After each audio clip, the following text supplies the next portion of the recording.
What?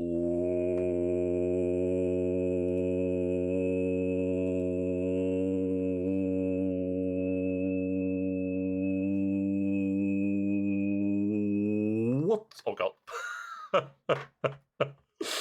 What's up? Hello, fellow humans planet Earth. How are we all doing on this glorious, glorious video gaming day? Welcome in. We are going to be playing some more Elden Ring. The Ring of Elden, everyone's favorite video game. Well, I should say second favorite because of Wulong, Black Myth Wukong. Not to be confused with Wulong Fallen Dynasty.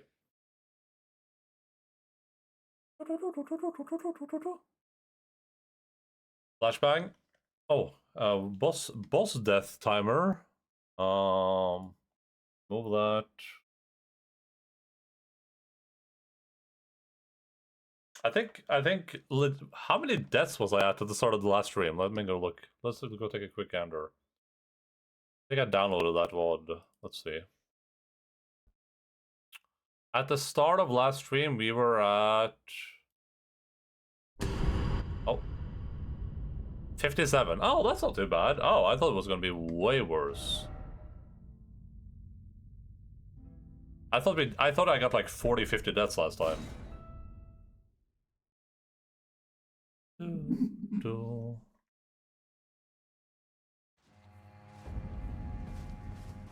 All right, I was gonna try out some new weapons, maybe.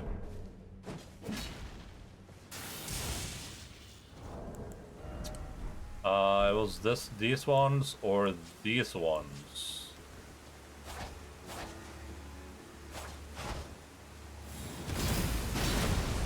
I kind of like that move. I don't know how good it is though.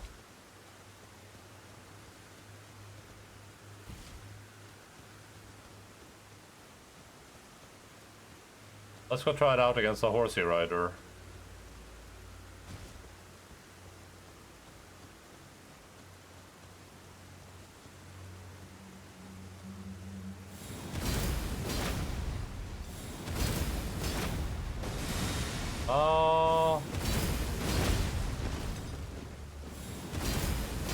Maybe I'll throw right enemy for this. I am very heavily encumbered.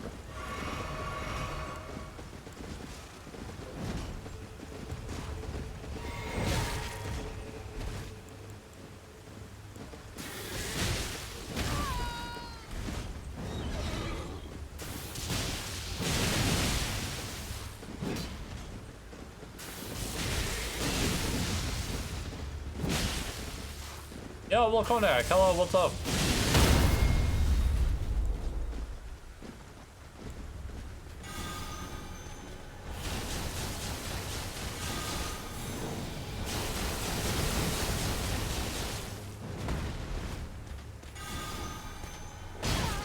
Oh no. Oh no. No!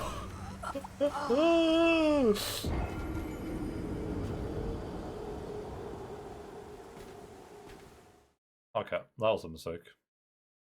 I think I like the axes more, but I don't know if I like either of them. I'm first so late. We've had first way later than that. So it's the Horned Warrior Swords and the Death Knight's Twin Ashes.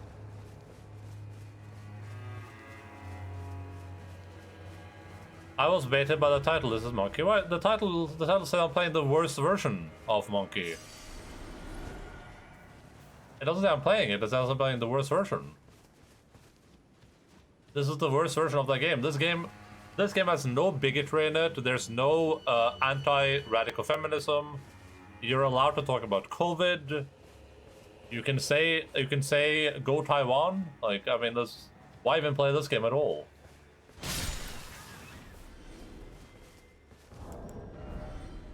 I genuinely don't understand why anyone want to play this game.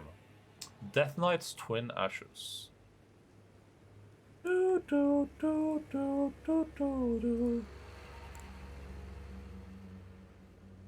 Death Knight's Twin Ashes. Oh, Axes.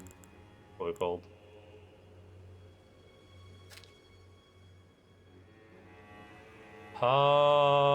Let's see here.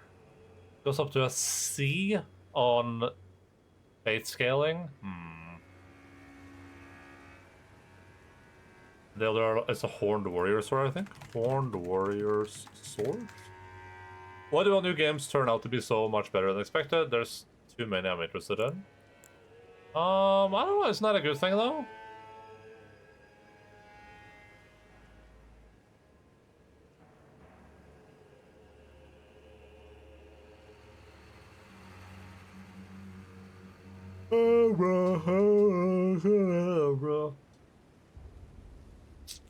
Which other games are you interested in right now?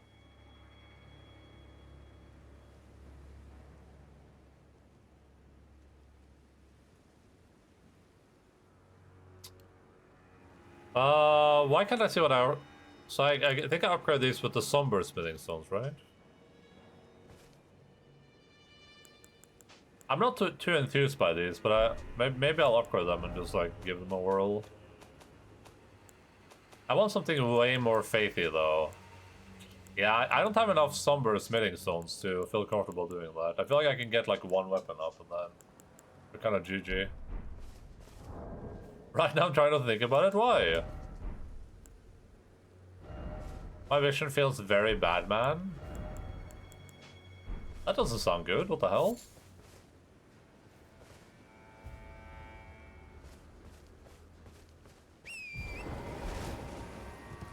Oh, sorry about that.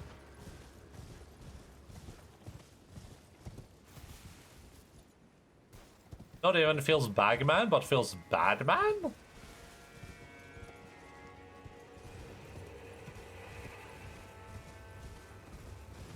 I think I want to play Banishers this year. I think playing Banishers could be fun. I will play Rebirth. And, I mean, that's from, like, this year, I guess. I don't know what else from this year is that interesting. I guess Stalker 2 if that comes out, but I should play the... Could I play the other Stalker games? Maybe. We'll see. We'll think about it.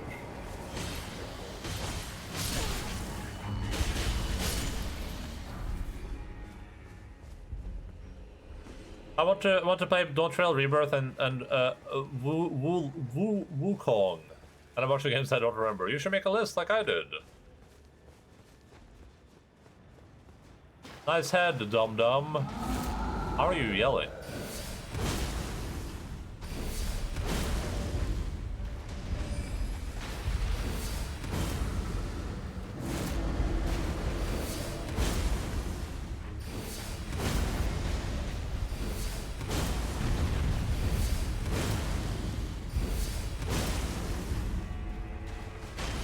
I mean, I don't know how long Wukong is gonna be, but I mean, Dawntrail Rebirth are pretty significant, I guess.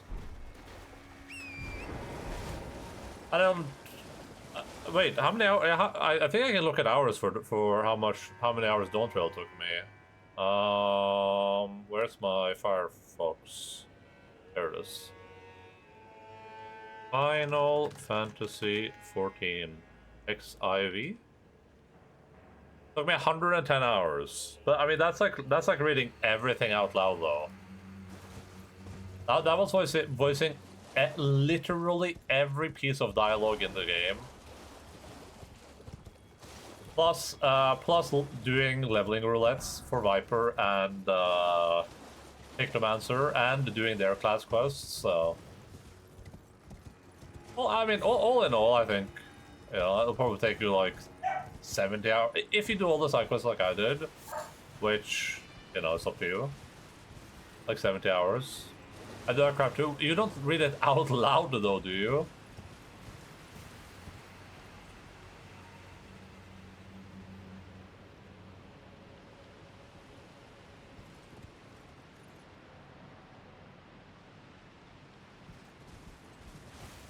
I mean, the side stuff, yeah, but I think reading out loud legitimately adds like 100% to the playthrough, like of time played. Because reading in your head is so much faster.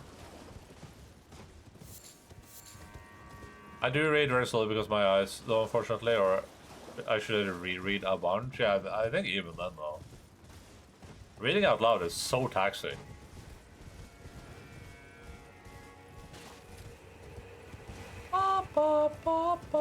I mean, this year has been very light on game releases, though, which is nice. There hasn't been that much coming out this year.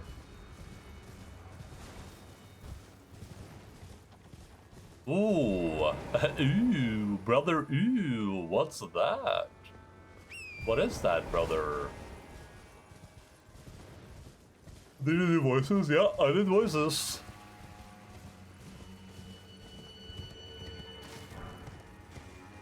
I did voices for all the characters.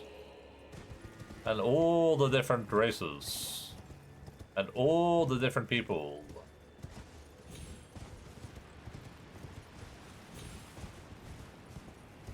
Because I am a Duestinian. I don't remember what I don't remember in the run.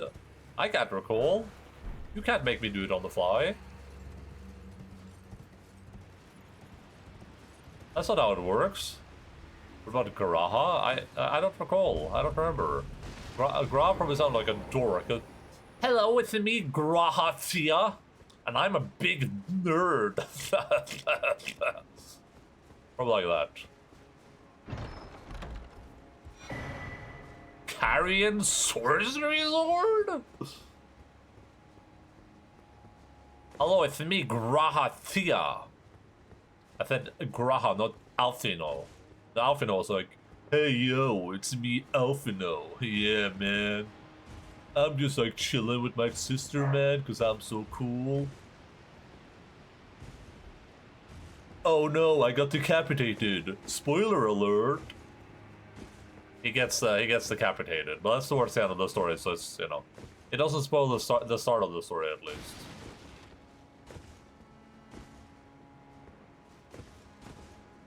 But it's not really a big spoiler because he's a robot, so he doesn't die, and like the robot part is like the bigger spoiler there really, which isn't implied really when I say he got decapitated. So. But for everyone who had to experience the story watching your stream, we had a surprising amount of people sticking through it. I mean, Internet was the MVP of the. Internet was like my Dawn Trail manager because he was like slightly ahead of me the entire time. So he was like, okay, do this, then do that, and do like he was like managing me for what I should and shouldn't do, and like good ways to do things. There was some sort of bug where it might still be in the game. There was some sort of bug where one of the side quests kind of spoiled part of one of the main quests before you got there because it got released too early or something. I don't remember. He was like, oh yeah, don't do that. I was like, alright. Wait, how do you wait us? What the hell? There's more. I would have missed this if I wasn't rambling right now. Well, it wasn't a big spoiler. It was like it's like a kind of like obvious thing that they just kind of like let slip in that. Uh-oh. Oh. That is so unfortunate.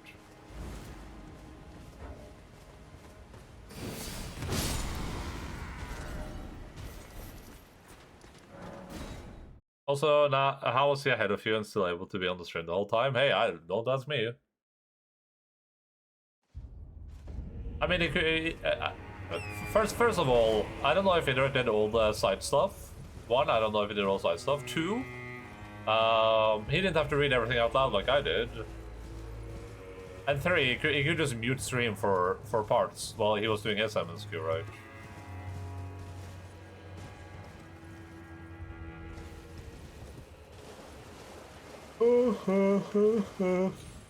He wasn't that far ahead of me either. It was like a level ahead of me, basically.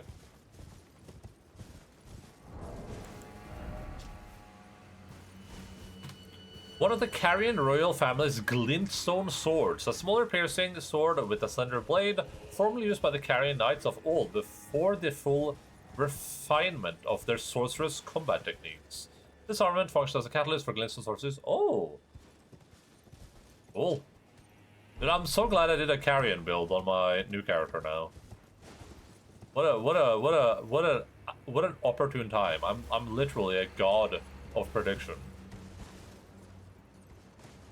Is a map for a DLC big? I would say if you didn't like the base game because it was too big, you'll probably love the DLC based on what I've seen so far.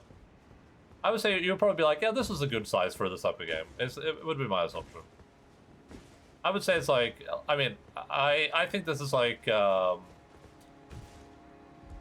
hope that their new games are Elden Ring size, like main game size. But if their like new games are just the size of this map, then that's, I mean, that's fine.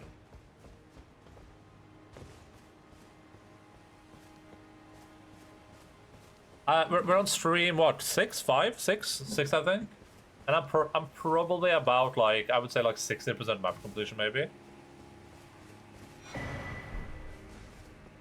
I can't say that for sure because I don't actually know how much of the map I have left to explore, but that's what it feels like at least. I think if you thought Elden Ring was too big, I think you'll enjoy this map size. But you'll probably have the same problem with like where to go though. And while I can't speak from this completely personally yet, allegedly the NPC quests are even worse than this in terms of like finishing them.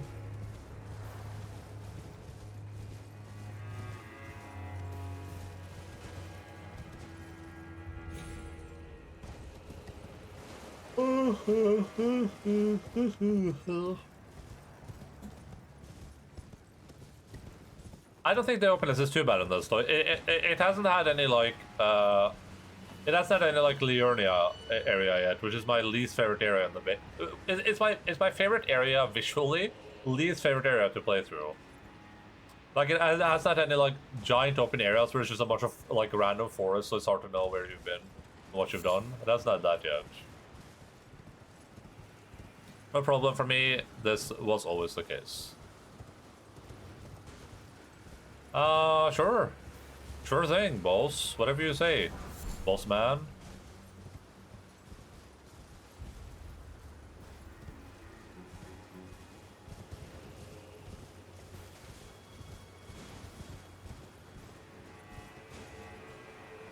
Looks like I can jump down there, but why would I? Looks like people have jumped down there, but why would they?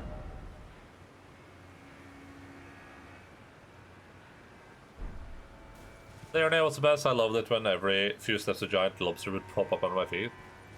Excuse me, sir, this isn't Black Myth. Yeah, just like the title says, it is not Black Myth Wukong. You are correct. Hello, Dualis. I like Liurnia from the perspective of like how great, like when you first see it from this hill right here, like probably my favorite moment in any Souls game, basically. It looks so good. But like traveling through it, it's so obnoxious when you're going through this for the first time. Even on replay through it, so it's like, this forest is really dense, there's fog everywhere, so you're like, where have I been? Is there a secret cave here? Is there a secret cave here? Is there a secret cave here? What's over here? Is there a thing here? Like, compared to all the other areas, this is like my least favorite area to replay through. Because it's the hardest to be like, where have I been? What do I have to do? Well, everything else here you can kind of segment through like hillsides and stuff like that. This is the hardest area to segment for me, because it's so wide and open. Everything else here you can kind of segment very easily, right? Like, this has a nice little like ridge here to segment it.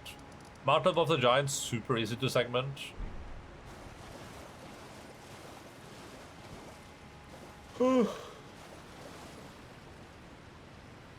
This is a white myth Wukong. I'm white.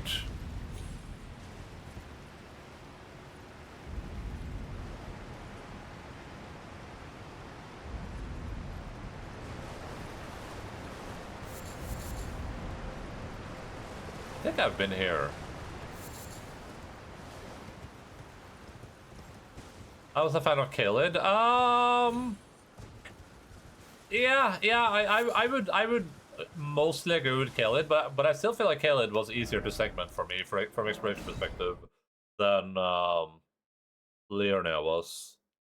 Never Wukong like 4 to 5 years ago thinking this shit is guaranteed vaporware. Yeah, but you're like a professional cynic though.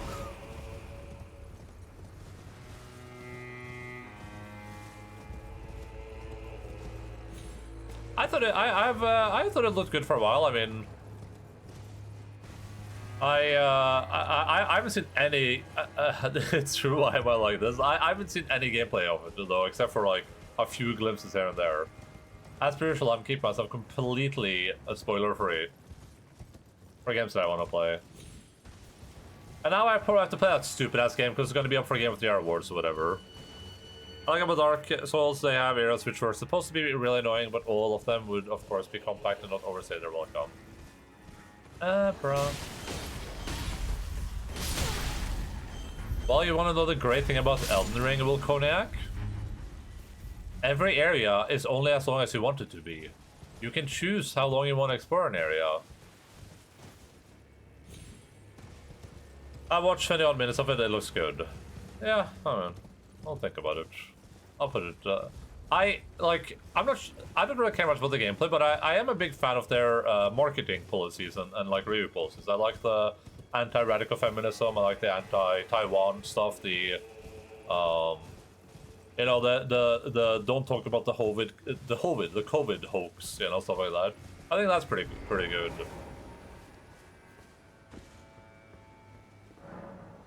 Someone Wulan, but didn't think it would be so well received. I thought I could just play it down the line when I feel like it, but you can still do that. That was me with Baldur's Gate 3. I was like, we might play Baldur's Gate 3, and then everyone was like, this is a market, and I was like, what the hell? Guys, this is just a CRPG work. I was like, oh, alright. Ancient Ruins of Rahau. Well, I did it now.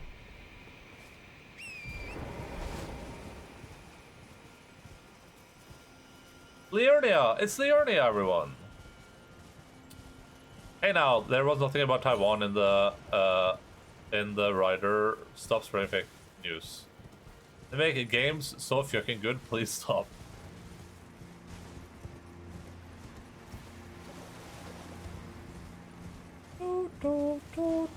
I'd rather live in this timeline where we have a lot of good games rather than the timeline where we have no good games. Is this a boss? I'm getting he has the twin horn blades. Oh, just a regular dude.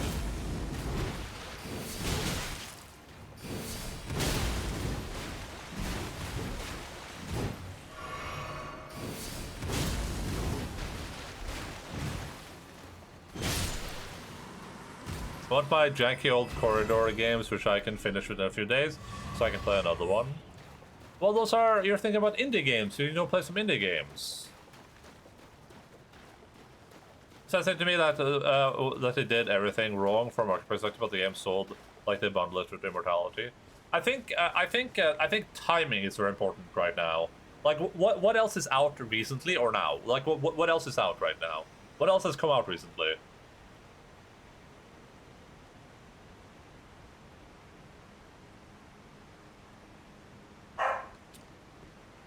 Dawn Trail? I mean, sure, but that's not like a very mainstream game though.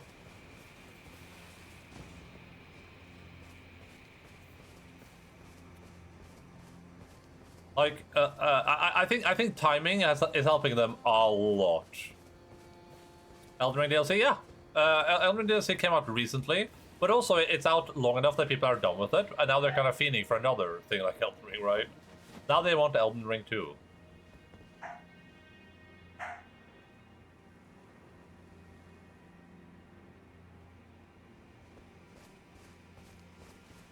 So I think timing is helping them a lot with this one. And it also it can't be understated how huge the Chinese market is for this. I think apparently like the China region on Steam charts or whatever, or like on like Steam's download page was insane this month. Steam download regions.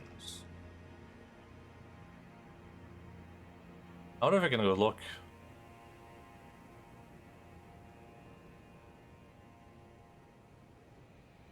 I guess we can't see what this looked like before, but I don't like the areas. The greener they are, the more people have downloaded it recently in the last 7 days. Like,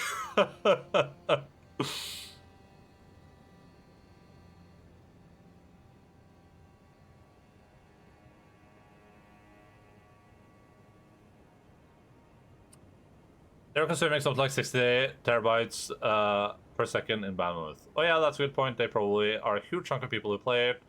At the same day, don't play some of the other. Yeah. And that's not to say the game is bad or that it doesn't deserve success. It's just apparently this is a huge game in China, which makes sense because it's a game made in China about Chinese things, right? Oh yeah, they're responsible for 40% of global Steam traffic in the last 7 days. So I don't have a picture of what this looked like before. Actually, I might have a picture of what this looked like before in a Reddit thread. But I would have to go look. I would have to find that. Very popular in the East. I grew up watching the cartoon now. This is apparently insane. Like the amount of download happening in that region is apparently insanity. It's like The Witch in Poland, a game made in Poland about Polish things. Incredible racism. Yeah, I like racism. Racism is pretty good. And that's one of the things that Wulong is bringing back to us, right? Like they're saying you are allowed to be racist again, which I think is important. Bring back racism in gaming, right? Am I right, everyone?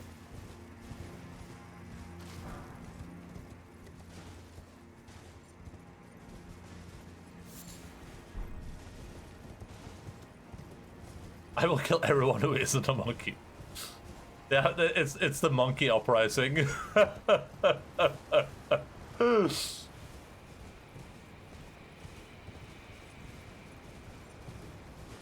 Ooh, what is this statue? That's new. Verdigris discus. Is that a weapon? A discus made of verdigris, the corroded metal known for its heft. Raises defense with higher equipment load. Great weight makes for great strength. This is the strength to protect others. Huh. Yeah, so I mean that's not to understate its success, but it has to be said that it's marketed towards literally the biggest audience in the world, right? Which is the Chinese gaming market. So and there's also something to be said for succeeding forwards, right? Which a lot of games do. Like the more numbers that game gets, the more numbers it will get. Because the more people are like, wait, how many people are playing this? I want to play it too now. Oh, I gotta check this out. Oh, look carefully.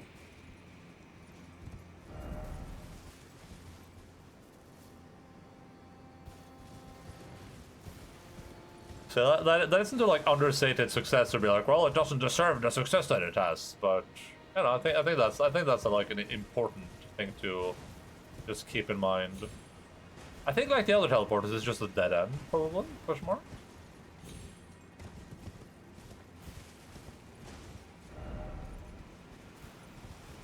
I just looked at the intro of Wukong, and there's a line within the first 3 minutes of the cutscene which cracked me up. Return to monkey. What's the line?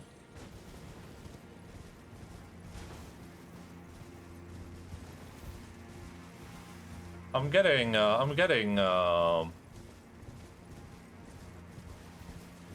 end vibes for sure. Mark this. He's not just a monkey. He's a monkey of merit. Nice. Well, because it tickled your racist polar sensibilities. A monkey of merit.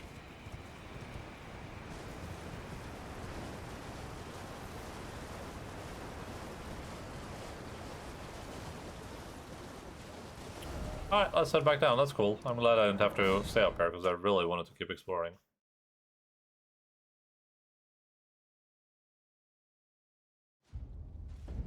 I don't know. I guess I'll see how long the game is. I mean, we have very limited time this year with the stuff coming up. Baldur's Gate 3 is gonna take up like. Oh, just a little stutter. Baldur's Gate 3 is taking up like 1 or 2 months for sure. At a minimum, like 2 months, I think. How many hours a week do I stream again? Like, let's say 20 hours a week, 100 hours a month? It's 80 hours a month? Yeah, easily 2 months.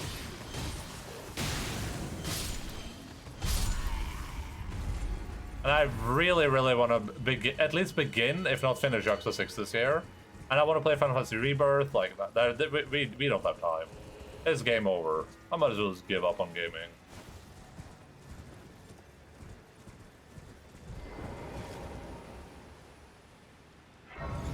My schedule got so fucked at the start of the year with RDR2.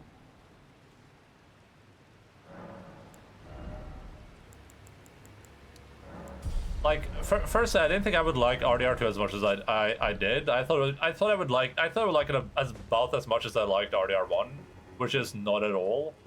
I thought it would be one of those games where I'm like, what the hell? This is lame. This is the lamest game I've ever played.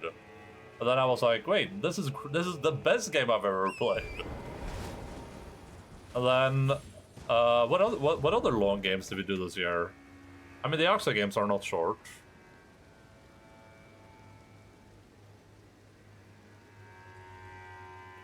Don't try doesn't really count because I mean I finished that over a week. This could have been like 2 months of streaming too, but it wasn't because I'm smart. Oh yeah, Dualius and Silence fucked us over with Dragon's Dogma as well. That was a long game.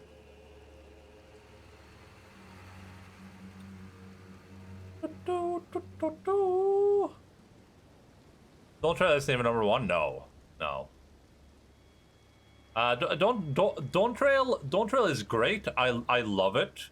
But I would 100% go in with the expectations that this is not going to be Endwalker. It's not going to be the end of an epic story. It's not the Return of the King, Lord of the Rings. This is the Fellowship of the Ring. This is the setup. This is the starting story. It's great. It's super good. I like every part of it. It you know, has some issues here and there, whatever, blah blah blah. Super good. Super enjoyed it. But I mean, it's. I wouldn't put it up with Hellblade 1 or RDR2. I mean, RDR2 is miles above every other game. Like, even Hellblade, even though I rated Hellblade really, really well, like, RDR2 is great. It's an insanely good game. Kena too, like Kena was a sleeper hit. I remember when that released and you played it for a bit. And I was just very apprehensive about it. But Kena was really good. Like, that's a really good game.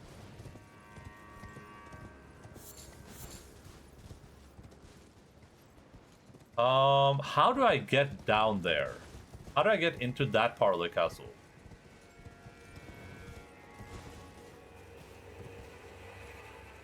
Oh, maybe down there?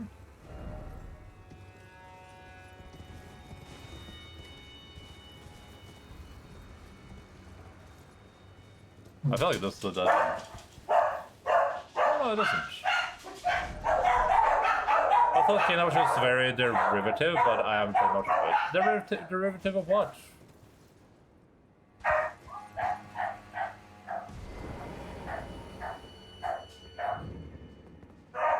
Fog Rift 4.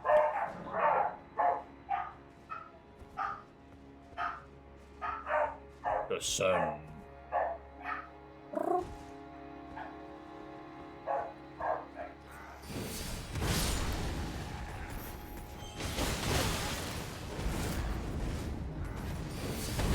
Ow.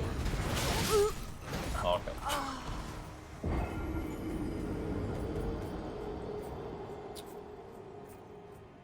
It's certainly a game. Also, there isn't a big quality difference between Lord of the Rings parts. Is my camera not zoomed in? Oh, there we go.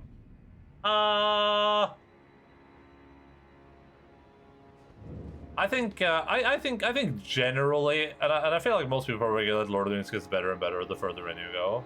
As I would say with most stories.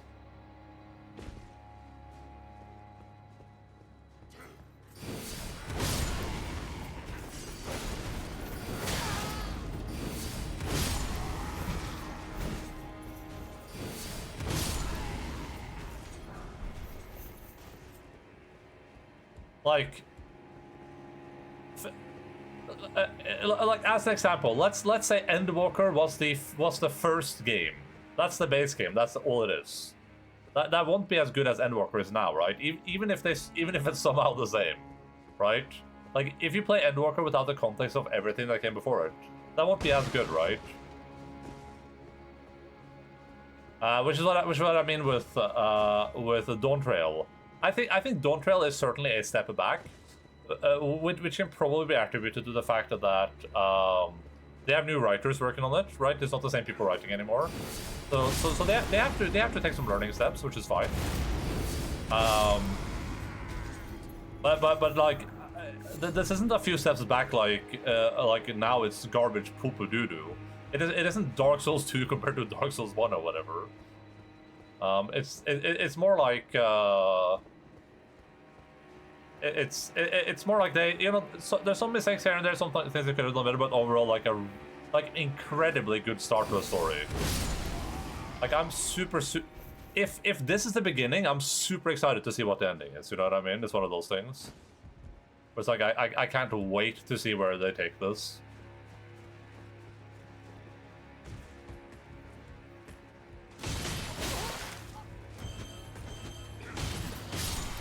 Oh my god.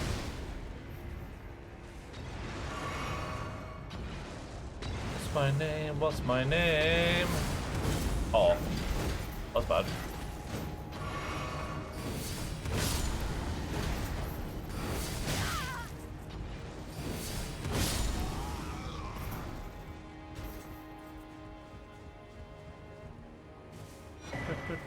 My favorite was still Shadowbringers, and all the other expansions were great too.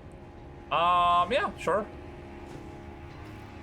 I think Shadowbringers has by far my most favorite moments, and I think that like Shadowbringers has my favorite moment in any story ever. I was just trying to have a flashback there, but like other good story moments. Shadowbringers has my favorite moment in any story ever.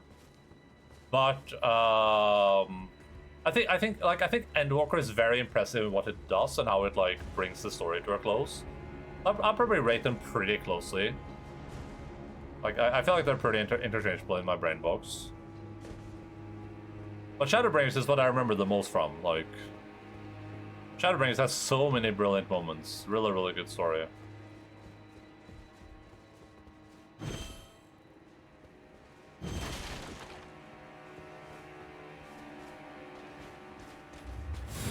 Oh, what the hell was that?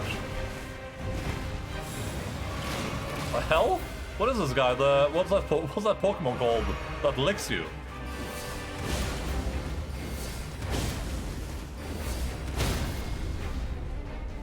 Sorry, buddy, but I'm using a broken weapon, and I refuse to stop doing it. Oh, I'm out of mana.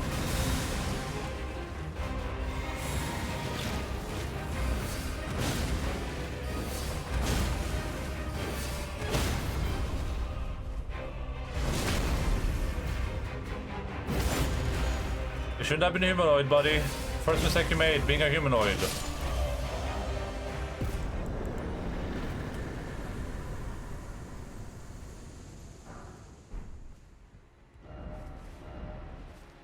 Oh. Cool.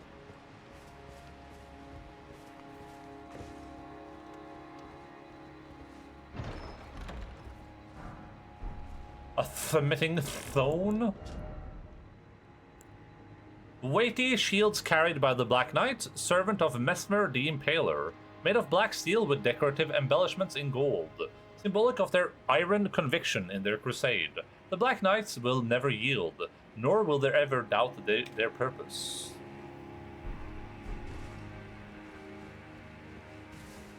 I'm a Black Knight and I'm okay. I sleep all night and I work all day.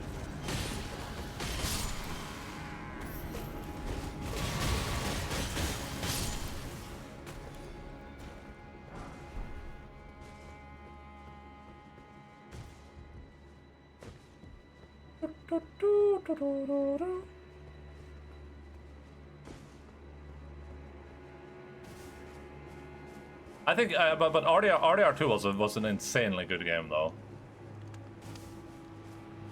Even though I can't like recall all the really good moments from that game, I just like Arthur as a character so much. Legitimately my favorite video game character ever.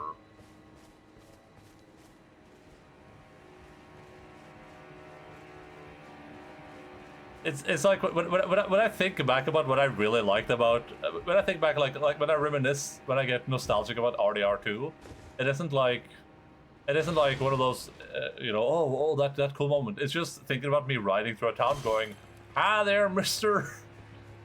Evening, partner." That's how you know it was a good game.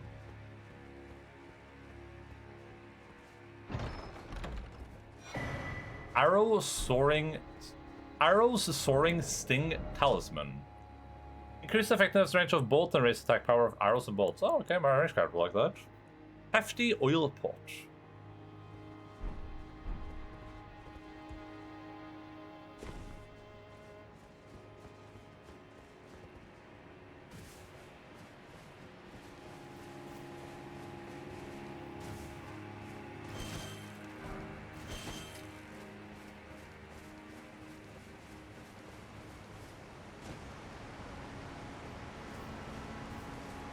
Howdy, partner. This has been an overall good gaming era, though, I feel like.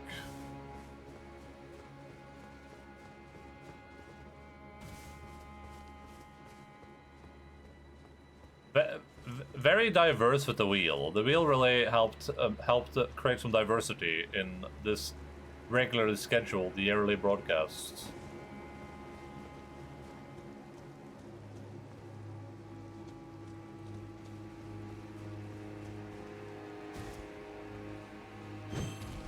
Oh, Baldur's Gate 2, I forgot about Baldur's Gate 2. That game also added a lot of time to that thing, of course.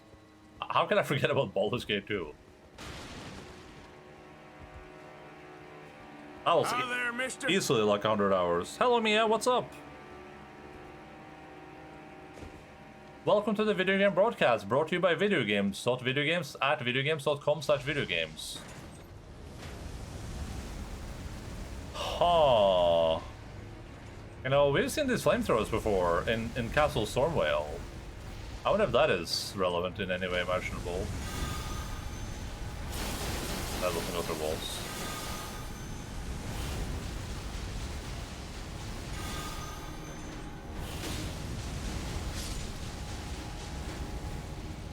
What was that crossbow shot?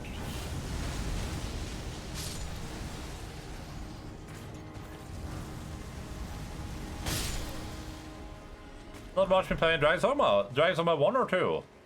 We just talked about 1. A little bit. Briefly. Kinda.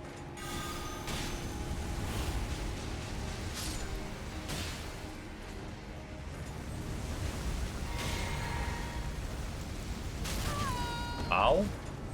One on top, but I have also played a lot of 2. Oh, cool. You just prefer 1 more, like a lot of people do?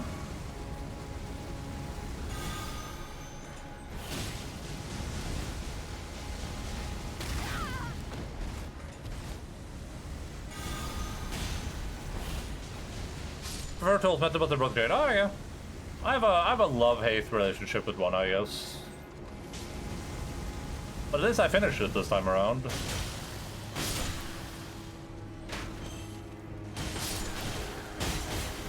So did I for a really long time.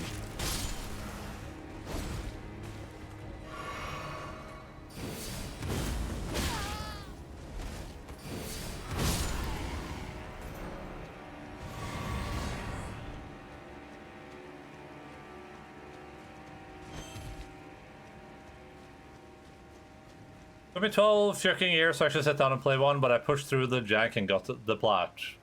I played it originally in like 2013 or whatever. Serpent flail, so weird. I played it originally, and I got like reasonably far into the game. And I was like, you know what, this game is garbage. This is a garbage poo-poo doo-doo game for garbage poo-poo doo-doo people. And then it got redeemed, and I played it on stream, and I was like, oh, it's decent, you know. It has some cool things going for it. Well, the demo for it originally came out, enjoyed it a lot, but it was just too jank for me to stick with it past level 20, yeah. I still think the game has like a lot of issues, but it's a very cool game design wise. It's one of those games that is like, no one makes games like that. There's no one makes games that work that way. A flail with coiled snakes for bludgeoning heads. Fire roars within the snakes' bodies, inflicting horrible burns. Some of Mesmer's army used these flails to burn Hornsend, to brand them with agony and fear.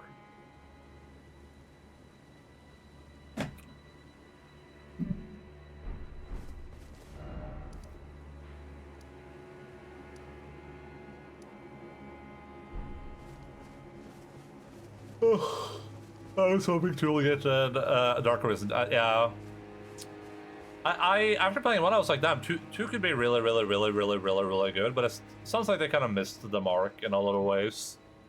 It doesn't sound like they took everything that was like problematic with one and just made it better in two. It sounds like they kind of like they fixed a few problems here and there, and then just added more problems.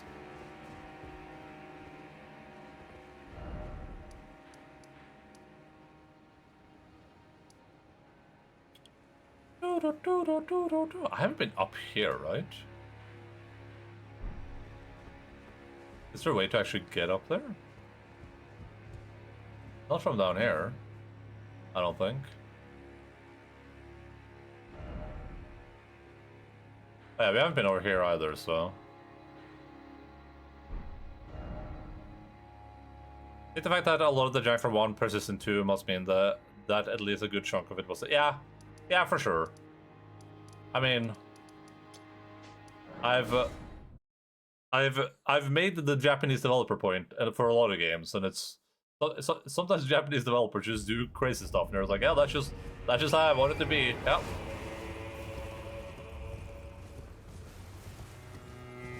No, that's not a bug. That's a feature. You're like, what? What do you mean that's a feature? It's like, yeah.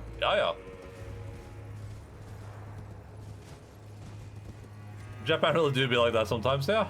I mean, I can appreciate different gameplay styles. So.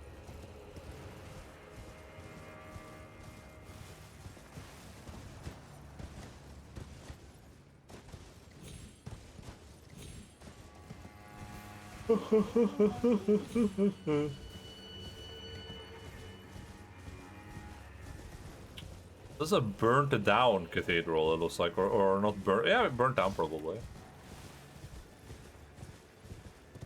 The comfort 2 is a great step up. It just needs some difficulty options to really peak, but to make it like more difficult. I've just been to Japan and Emo. It was nothing like Dragon's Dogma, but I haven't played it. Thou shalt not evade the flame of Mesmer. Okay.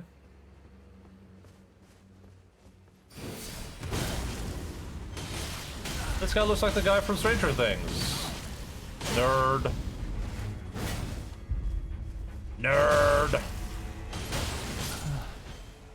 How could this be? Forsake me not, Queen Marika, my grace. Prayer room key.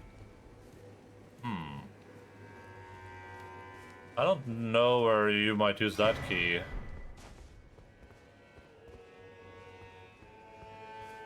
Can I say if you're putting in minimal levels of thought into your pawn setup? Okay. My problem with one was that the combat got really tedious at that point. I found like a really decent build, but then I didn't feel like I could spec out of that because all the enemies I were fighting kind of expected me to be at like full power. I couldn't really try out new things.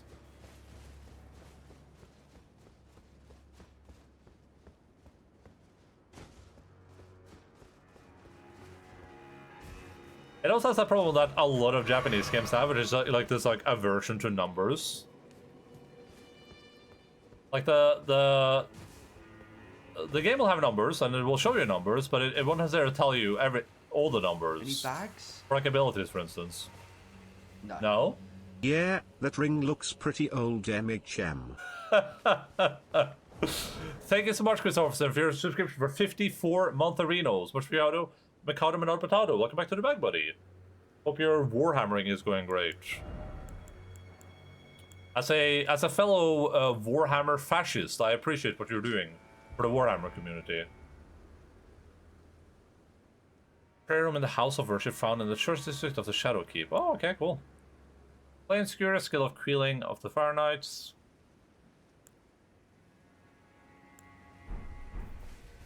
Oh yeah.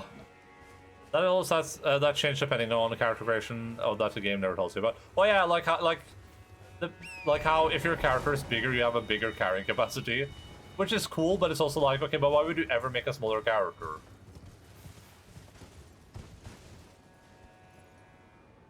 Like why would you ever submit yourself to a smaller character when the result is just you get punished? The result is just someone saying fuck you, fuck you, fuck you, fuck you, fuck you. Hope you're having a great day, Chris Overson. Thank you so much for your money. I appreciate the money, to be clear. Because I'm not parasocial.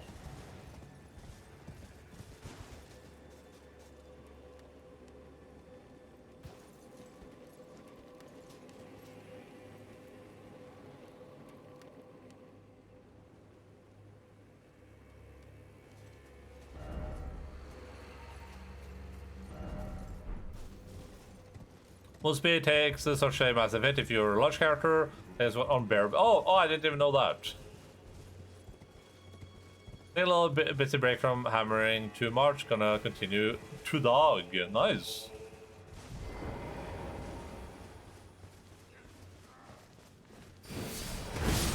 Are you excited for Space Marine 2 this year, Chris Overson? 2?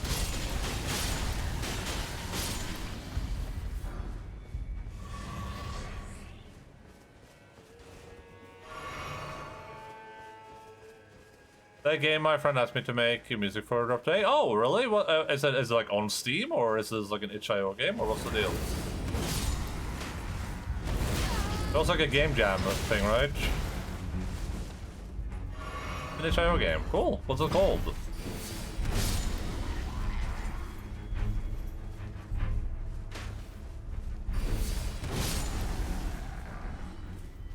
Yeah, don't appreciate me, just my money. This is a consensual contract between us. Super hyped for Space Marines 2. Yeah, that was great.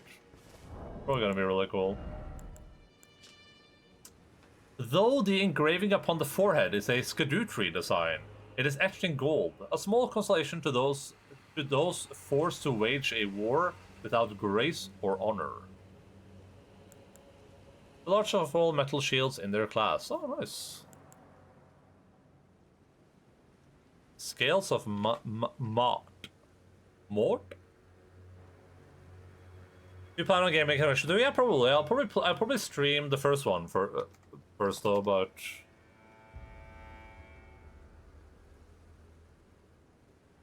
itch.io.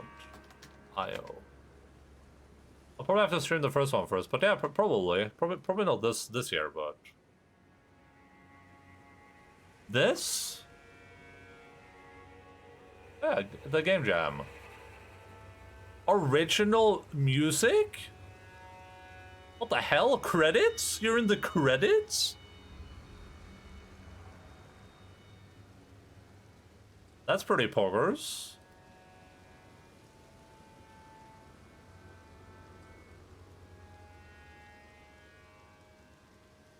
What is this like? Is this like Papers, Please, but like Egypt? It feels so weird seeing my name in game credits. I can imagine. It's straight up Papers, Please. Okay. That's the vibe I got from this. Oh, this looks very Papers, Pleasey.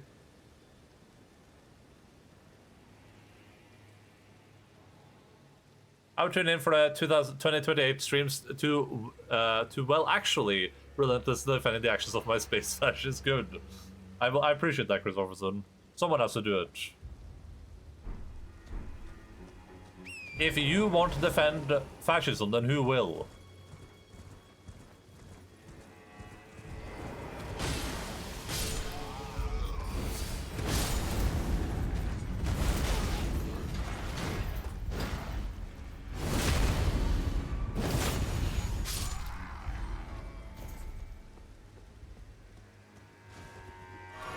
Also, I have not played Papers, Please, so I just want to put that out there. So I only played it for a little bit, then I got depressed. They just keep on losing. I don't get it. It's weird. How can they keep losing if they have the strongest ideology? It's so strange. There must be some conspiracy or something. That's a mood, yeah. It's that and This War of Mine. This War of Mine too, I played that, and I was like, oh, let me play this War of Mine game. I like kind of survival, you know, resource gathering games. I played it for like an hour. I was like, oh, this is just depressing. This is just sad. I just feel bad about myself now.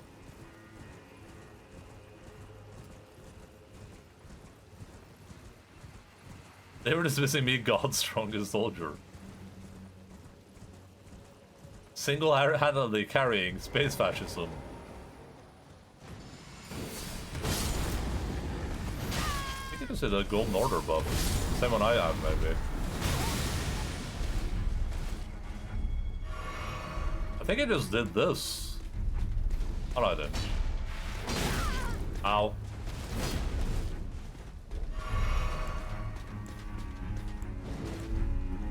The Erdtree. Alright, discount Radon.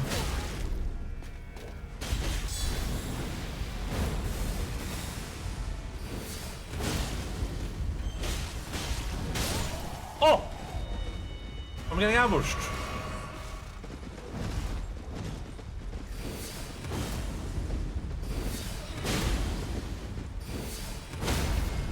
That's right, bitch, get on the ground. Drop the weapon. Ba, ba, ba, ba, ba, ba.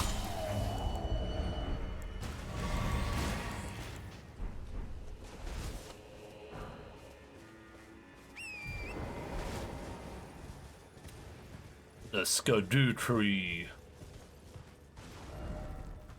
I didn't look at this area yet either, and this looks like it might lead down here, which looks like it might lead like under here to over here. Ugh. Going outside to burn some parts. Say, bro, I have a nice stream. See you later. Bye bye, Christopherson. Who the hell was that guy? I look, I hate that they call it Skidoo. Yeah, I don't know. Why not just call it the Shadow Tree? Because apparently that's what it means. Skidoo just means shadow. It just sounds incredibly stupid and lame.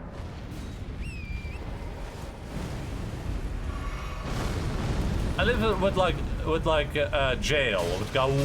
It's a Gaul. At least that sounds kind of cool. Is he just yeah, of course. Just like Gaul is pronounced jail, despite being written with a G.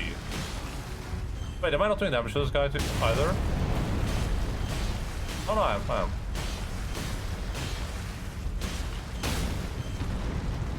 I wish I do, but still dumb. Yeah.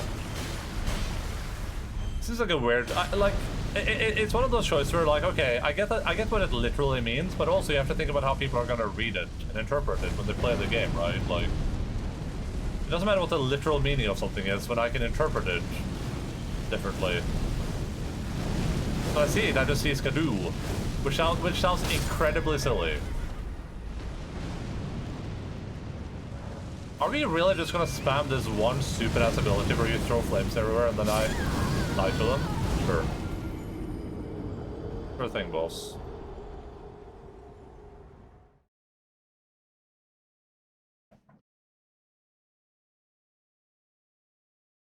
This is an Erdtree, right? Erdtree works.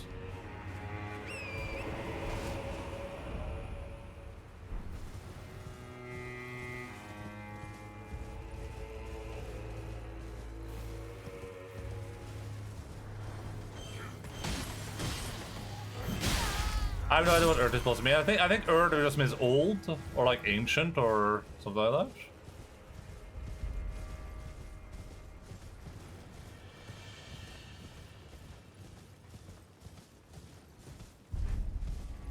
that. Is it like Elden? I think Elden and Erd are like very similar words. Maybe question mark?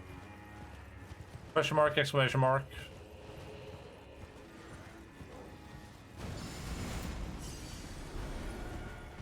I like this, they're just messing this entire camp up while fighting me. That's kind of cool.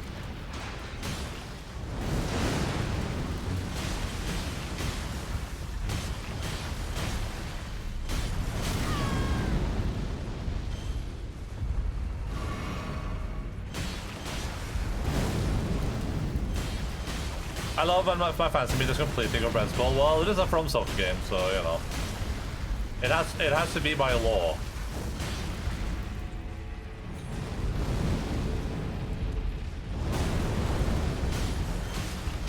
By law, they were told that if the game isn't incomprehensible, they will get executed honorably.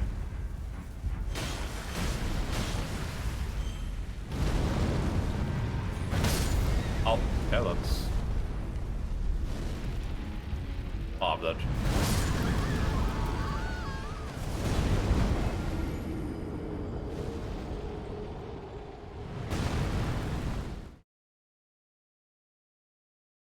I think that's kind of like the double jeopardy or whatever you want to call it of the Souls games, which I talked about before, which is like it's like being confusing or mystical on multiple separate levels.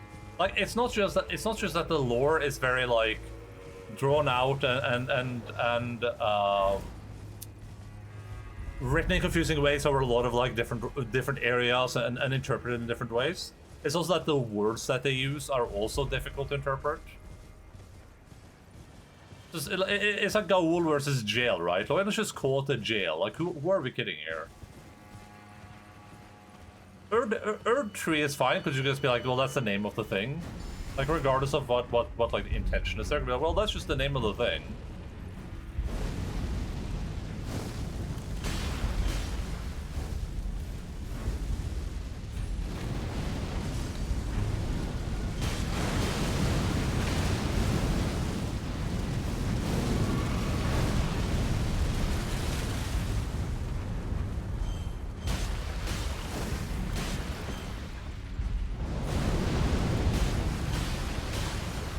Jingle bell, jingle all. I'm evaluating it, and I get to the appeal, but I cannot get emotional investment from some worlds. And sorry, they're also away from me. Elden is the first one I've bothered to try to get invested in, and I've spent a lot of effort on that, right? Like, I've spent probably 100 hours out of the game creating, like, writing down lore, writing down notes. Doing all this work, and still with all that, like a lot of the lore is still completely incomprehensible. Like I love the Elden Ring lore. I think it's really good. I think it's one of the closest to being comprehensive like stories and worlds they've created. And arguably, I think Elden Ring is maybe one of the best like world building examples in like almost probably any game I've played. But the way you engage with that world building is like crazy asinine. For no reason necessarily, right? Like the world building would be worse if they just explained something. If they just gave you like a little morsel of a detail, they were just like, hey, oh yeah, by the way, this thing is this, and you're like, oh, okay, thank you. Instead, you have to fight for every little scrap you get. Everything is a challenge.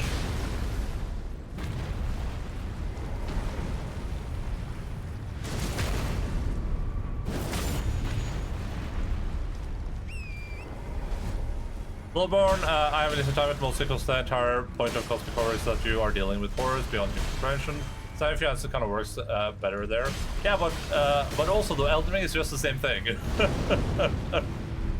Everything in Elden Ring is also just Cosmic Horrors.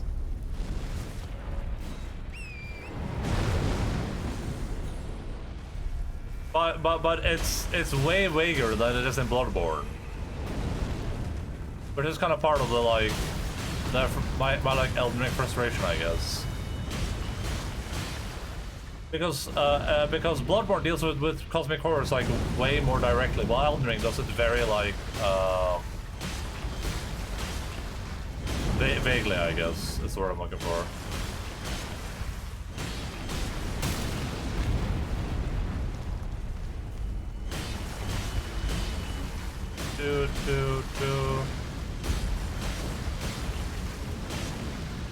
Elden Ring also has a lot more classic GRM family bondings. Yeah, for sure. Yeah. I mean, there's a lot of family-related stuff for sure.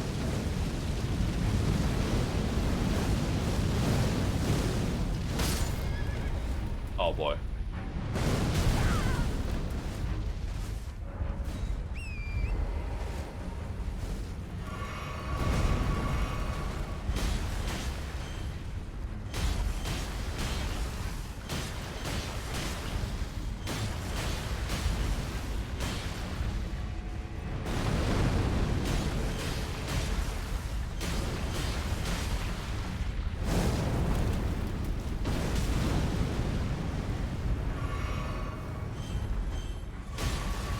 Bum, bum, bum.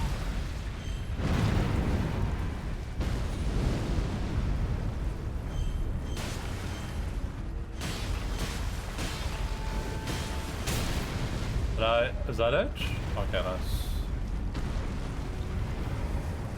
This enemy is not fun to fight.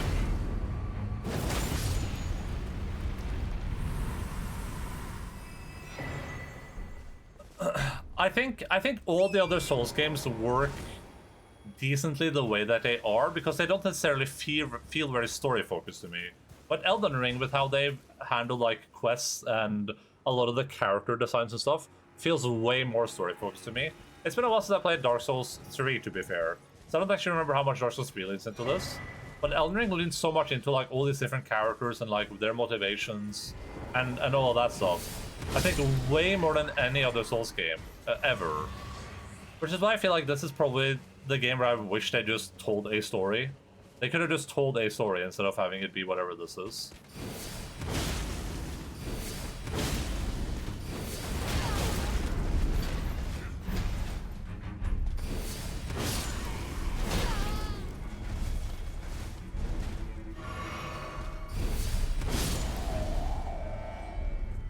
And I think the exploration and interpreting part of Souls games is really important. I think that's a fun part of it. I think the almost like feel of being like Indiana Jones almost, as you delve through the world and these ancient tombs and areas, and you learn things from the ruins. I think that's really important.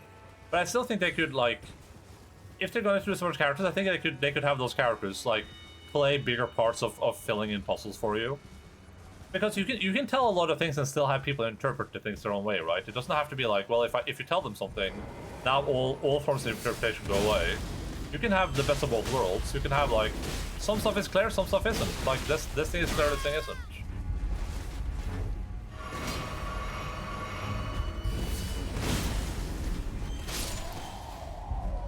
I know someone I probably would love to see the stuff Jaren wrote for the world building to be published as supplementary. Yeah, that could be really cool. That would be, I would love that. That would be great. Like I said before, I do genuinely think this is one of the best examples of world building anyone has ever done in games. But the problem is that to appreciate that, you have to like actually sit down and do, you know, do this type of stuff, which is just like not feasible for most people. No, yes, oh yeah. Oh. I know Kerb did something similar. She was taking notes in the book while playing. Yeah, I did this. This is what I did.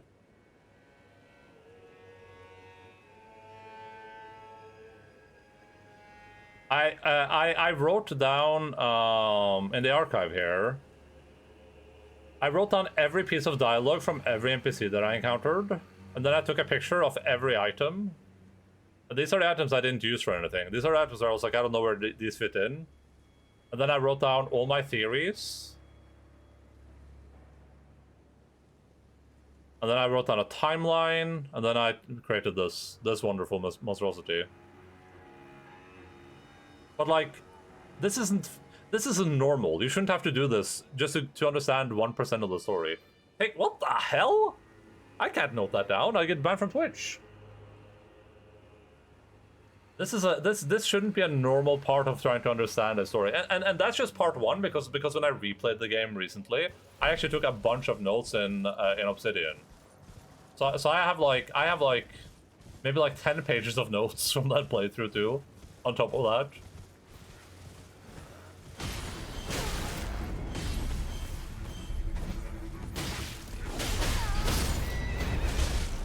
I don't wanna die. I don't wanna die. I don't wanna die. How about reload?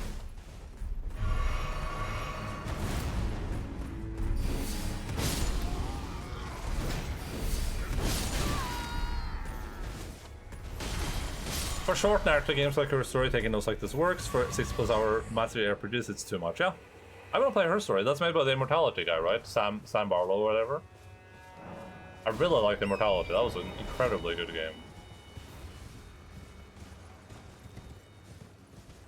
Well, the problem is that your notes are going to get too confusing, and they're going to be contradictory. Because a lot of Elden Ring is contradictory.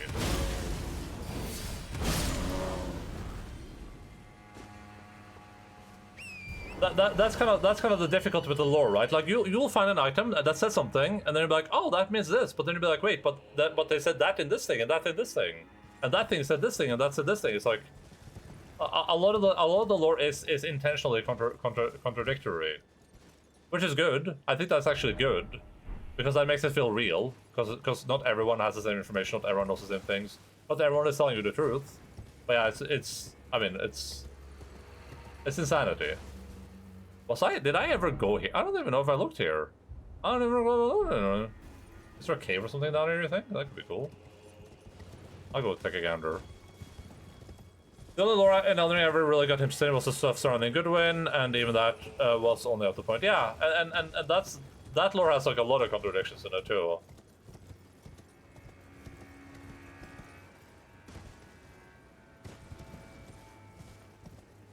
But that's kind of like that's why I wish the games either one just have clearer lore, or two at least have some in-game way to engage with the lore, right?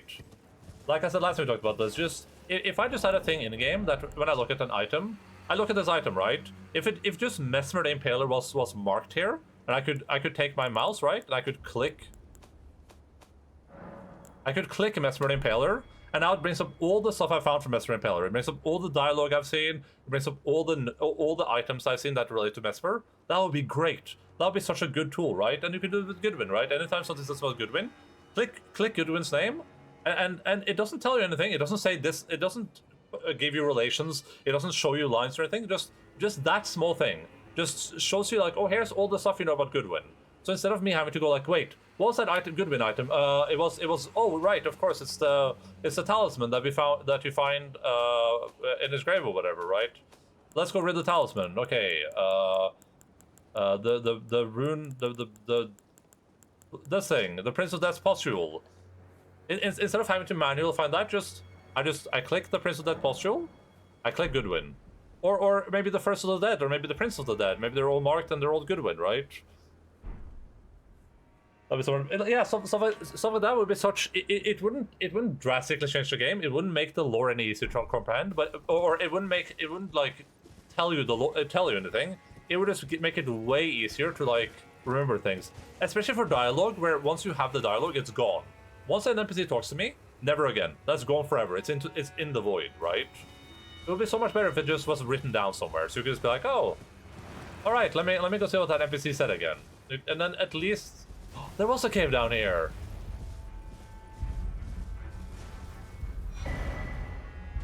Damn. I almost missed this.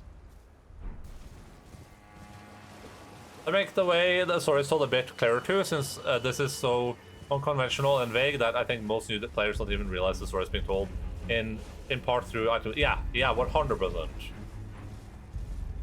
I mean, also like when you say in part, it's like majorly, right? Like the majority of the story is told in item descriptions. like the part is the majority.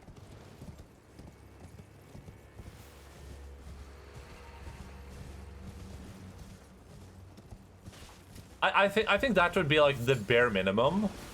Just have like an encyclopedia page, right? Like I hit start. It says like encyclopedia here or something, or you know, like lore, whatever. You click that and it just has like all the names you found, all the areas you've been to.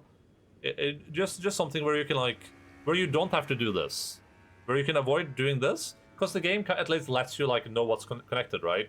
Because the only reason I ended up doing this is so I could keep an eye, so I could, oh, that's assumed by, is so I can be like, okay, what have people said about the Golden Order, right? Like, what are things related to the Golden Order? And that's the only reason this is like that.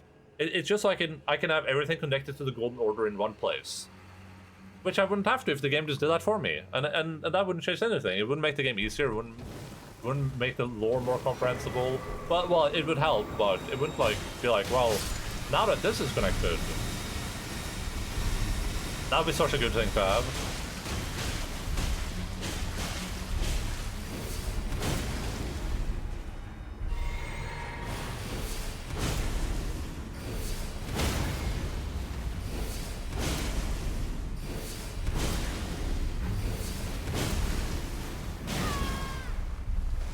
Then I think they should have, and this is also a small thing, I think there should be an item, you get one per run, that lets you to call GRRM. You can just call him on his phone, and then just ask him one question.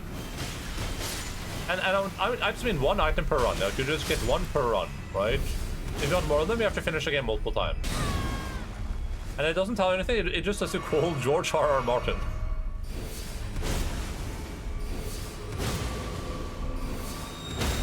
Oh, and he has to answer the phone, of course.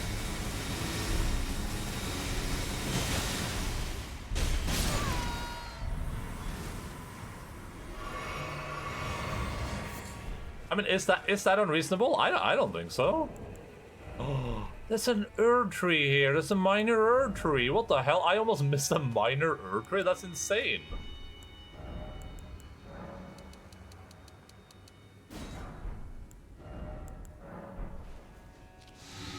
The Sleazebag class starts with a burner phone item. It's one use. It's only one item game, and it lets you call GRRM and ask a single. Yeah. Oh, be sick. Okay, so the perfumers are tending to the minor Erdtree. That's interesting.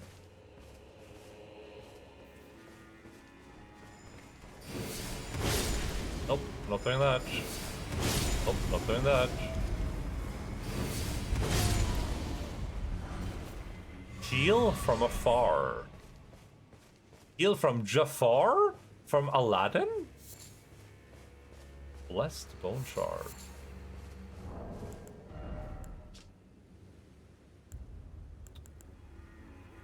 This is Faith. An Erdtree incantation discovered in the realm of shadow. Fires a projectile towards its allies that greatly resist beyond contact. Even when far out of sight, the Erdtree will surely give us its blessing. Or any question if you want to ask when the next GOT book comes out, yeah, that's likely to happen anytime soon.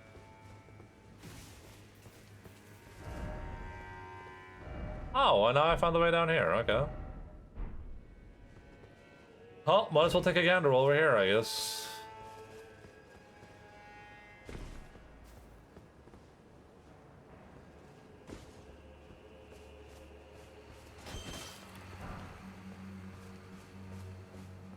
I do really love what they did with this game, which conceptually I love the idea of bringing a professional author like GRRM in and say like, hey, write us a world, like you create a world.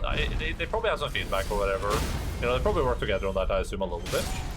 They probably had some idea what they wanted. They were like, hey, but you know, you write the world, you create the world, and then we're just gonna like advance time by you know, I think it's 6,000 years instead or something, but like by some amount of years. So now we're creating like your world in the future, like 6,000 years in the future, or whatever. I really like that conceptually. It's kind of cool.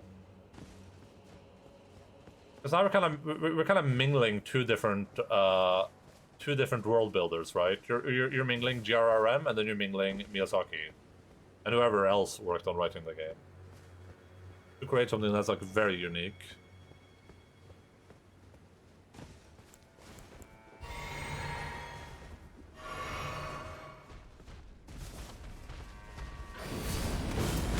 Ow.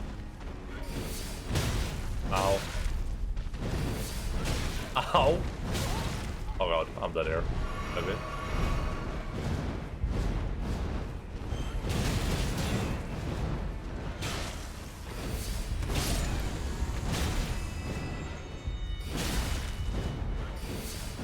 Oh my god, they're so bad! Also, huge better pride for Team 2, since they were so inspired by Western high fantasy, to have one of the most renowned Western fantasy writers alive today create a world for them. Yeah. Oh yeah, for sure.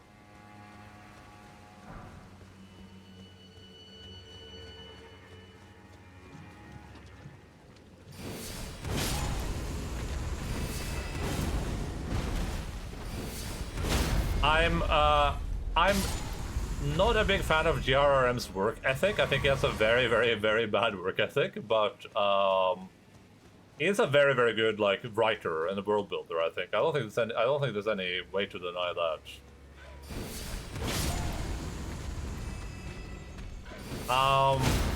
You know, not necessarily my forte. I think his worlds have a lot of problems that are very, very common in the genre.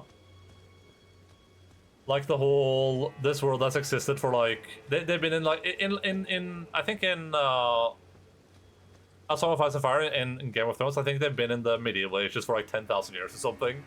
And just have to be like, what? Like we were in the medieval ages for like 500 years or something like that. Like 10,000 years is insane.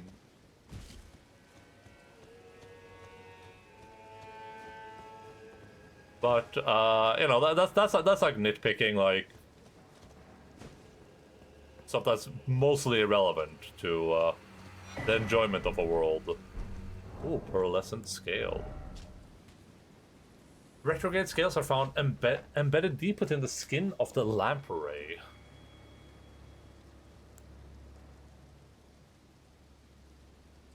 Opaline pickled liver. Oh.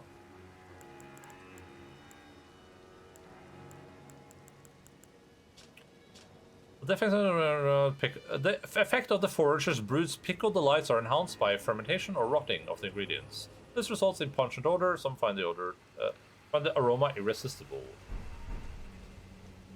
So I guess these guys might be related to those other guys, to the lamprey people. I mean, that would make sense. I heard a thing about that once, which is that I always thought it was interesting with magic being part of the world like that. Surely, technological advancements must stagnate to some degree. Yeah, I mean, magic is always an interesting. It's always interesting to think about how worlds would advance with magic, but I feel like even with magic, first of all, magic in the GR in like the Song of Ice and Fire world is very like mystical and strange and works in strange ways, right? It's not necessarily like I don't know, like Dungeons and Dragons, a world where like magic is very, very like normal or whatever you want to call it.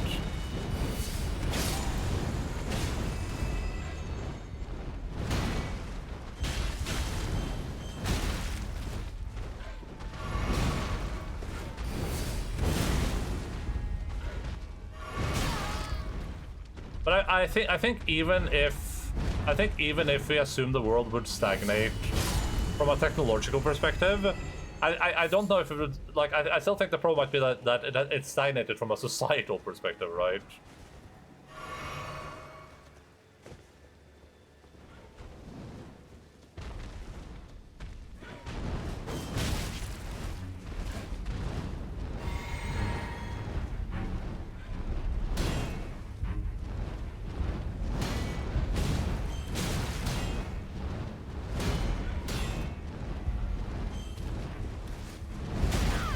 Oh, I might be there.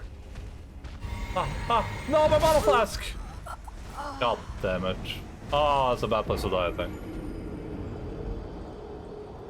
Or even like Harry Potter, where it feels like the world is like in the 1800s to a degree because everyone just uses magic to do pretty much everything. Need to go somewhere magic, need to talk to someone far away magic, need to do this magic. Yeah, sure. I feel like I feel like, particular in Harry Potter, though, I feel like that's also kind of like lazy / bad world building from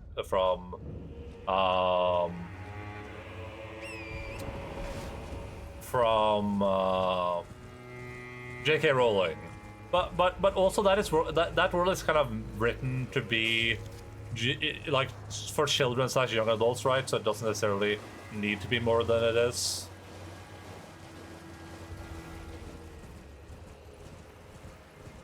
Because I mean, there's a lot of if we imagine Harry Potter, but it is the boys, right? It is people take what is possible in that world to the extremist realistic extent. Then you probably imagine the world being very, very different.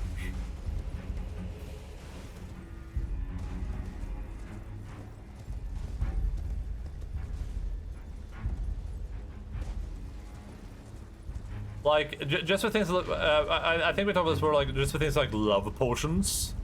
Like, the implications behind love potions alone are huge, right?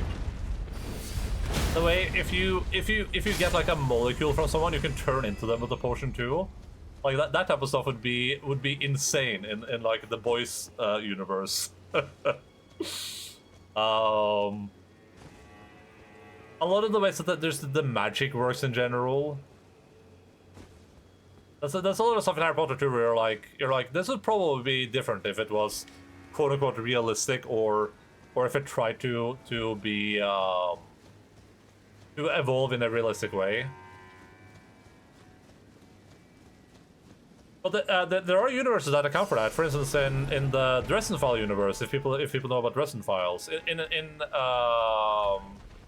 Dresden Files, the all technology just doesn't work around wizards. The more modern it is, the more likely it is to fall apart.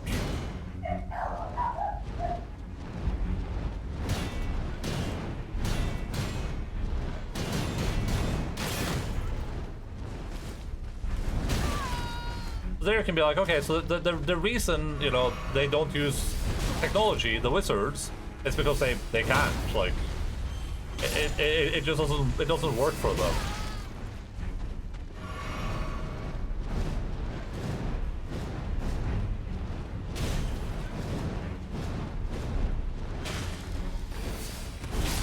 Look at me start on the rules of Quidditch, yeah.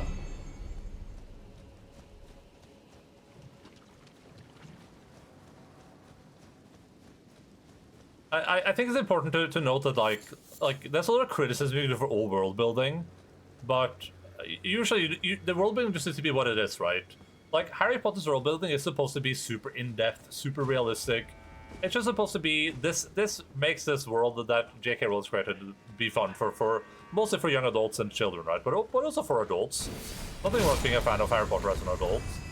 But that's the intention, right? It's not supposed to be you delve into it and you're like you have 600 books and notes in front of you. You're like, oh my god, it's so deep. This supposed to be, hey, this is cool. This is a cool world. I like this. I would love to live in this world.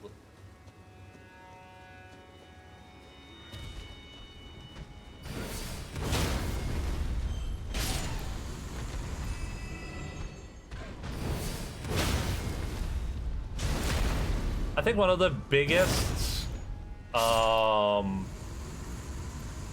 sins of world building is world building too much.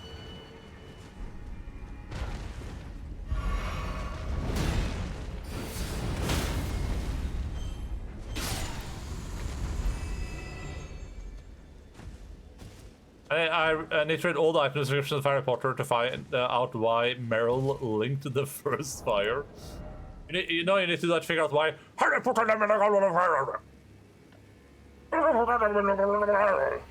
Greybursts are ancient golems. Yeah, we already read this.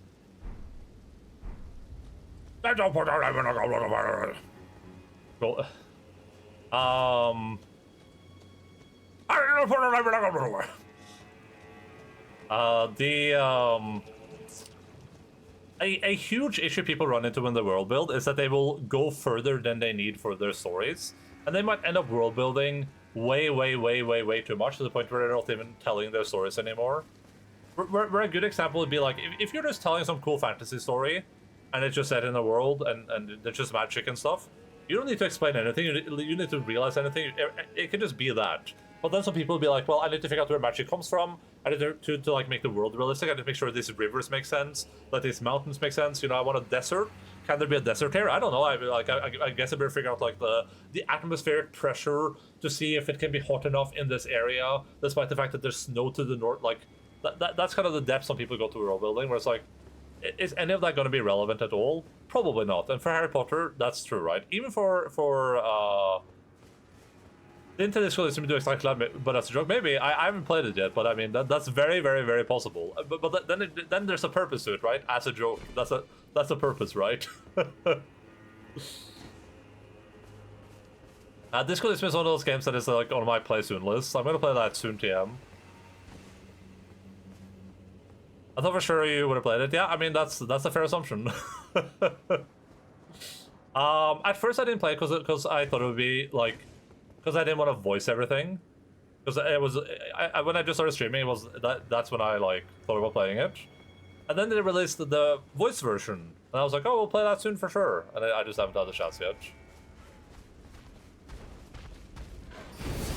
It's on my play soon list though. It looks so great. Yeah, I mean, I've only heard good things about the game basically.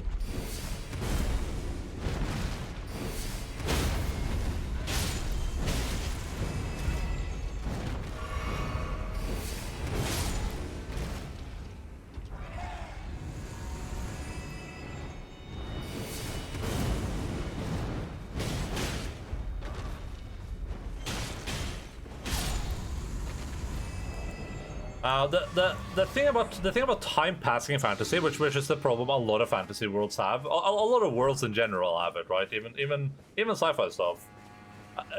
People need time to pass to make things be ancient or distant, or they need time to pass because it makes sense for the story. But they don't think about how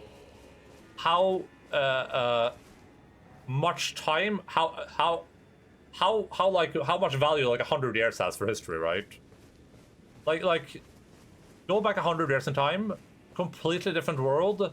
All those people are dead now. They're all, like, except for, with a few exceptions, they're all dead now. And their memories, the way they think, the things they thought about, all gone, right? And the people that were alive back then, 100 years ago, you know, they had memories of things before, like, wars before World War I, right? There are people that are alive that fought in various wars that we've forgotten about. That's how little time you need. 100 years is an insane amount of time. 200 years, insane amount of time. 1,000 years, incomprehensible amount of time. When you times that by 10, so like 10,000 years, that is insane. And if you've been in the medieval age for 10,000 years, like that's crazy.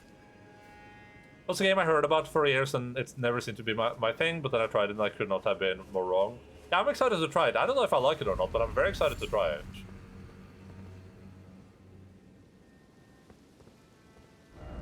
I have yet to find it. Oh, there's Agrassi.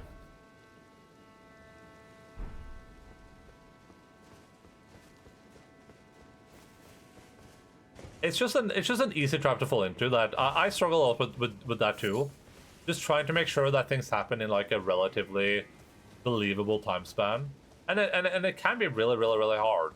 And it's particularly hard in fantasy worlds where you have long-lived races. Like like in Lord of the Rings, where elves live for infinity, right? And their memories will be really long. It's hard to make something feel like a lot of time has passed. But some people are literally infinite.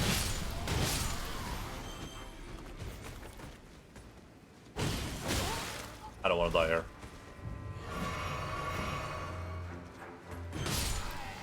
Infinite.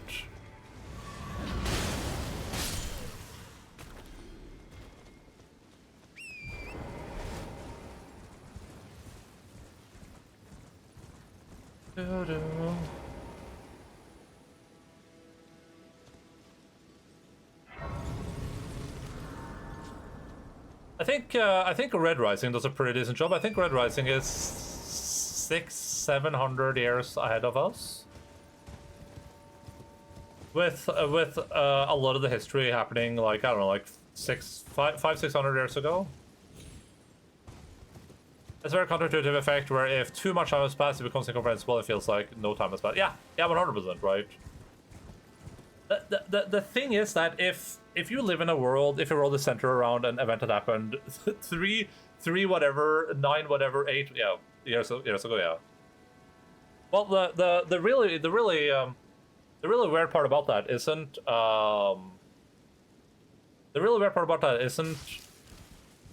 it's the idea that anyone remembers, right? It's that anyone remembers what happened 10,000 years ago. You know, our ancient history is like 2,000 years, right? Like, we have history more ancient than 2,000 years, of course. That isn't the furthest back our history goes. We have history significantly older than that. But I think the stuff we know, like, the stuff we know, the stuff we have the most, like, reliable knowledge about is like 2,000-ish years. I think. It might be 3,000, but I'm not a historian, but... I think we know significantly little about what the world was like 10,000 years ago. And we have no one that remembers. No one remembers that. Not a single person recalls. That's all stuff from, like, based on stuff we found. I don't remember that for records, yeah.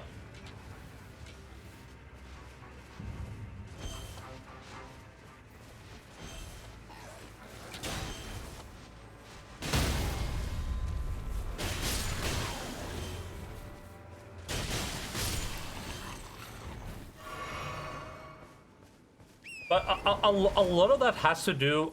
the reason it is like that, though, is because for a lot of people, it doesn't function like that. For a lot of people, they will... When they hear 10,000 years, be like, oh yeah, that's old. You know, that sounds reasonably old. Like, if you're not aware of the scale yourself, if you don't think about it often, if you don't think about, like, how 500 years ago, what I'm doing right now would be incomprehensible. Like, I mean, even 100 years ago, even like 50 years ago, it would be incomprehensible, but... You know, even more so 500 years ago. I mean, I guess for example's sake, like 150 years ago, anything that's happening right now, literally impossible to imagine, right? Not even in the wildest sci-fi was that imaginable.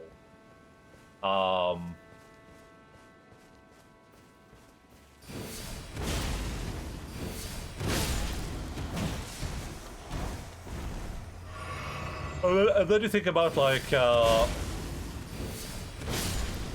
but people don't really think about the world like that, I don't think. They don't really think about how impossibly fast we've evolved, and how fast life passes by, and how our time spans are so limited. I'm curious looking into super speculative sci-fi. That's, you know, I think some of the early, like, 1900s sci-fi had some pretty decent predictions. It's cool to see how a lot of the AI things are coming kind of true now. You know, how in a lot of sci-fi people had, like, little AI robots that they communicate with and that tell them things and that give them information. And that's kind of like where we're at right now. That's kind of cool, I think. There's supposed to be a body here.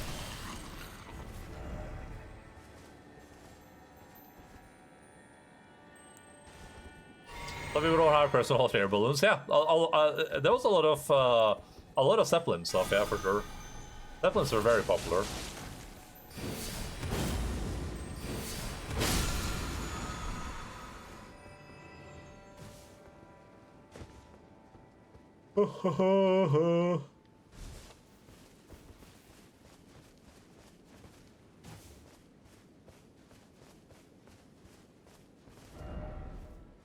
Be wary of group. I'm always wary of group.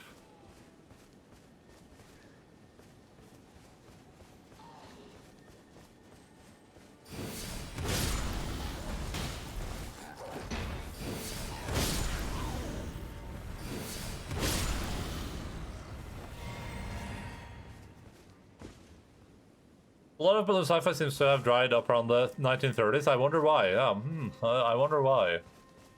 It's interesting that we had one giant disaster and then we just were like, nah, we're not, you know what? Well, we're fine. I think we're done with that. imagine the same thing happened with, like, boats or something. We had, like, one, you know, Titanic sinks. We're like, ah, you know what? I don't think we need boats anymore. I don't know. I think we're done with that boat thing.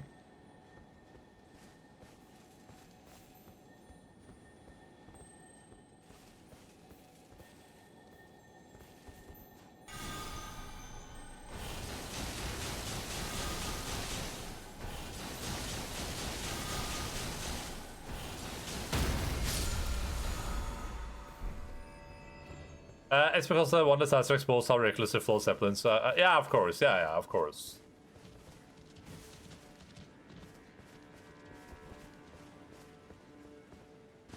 Is this spell a DLC thing or was it a thing? It's a DLC thing, Wilk. I spoiled a DLC spell for you.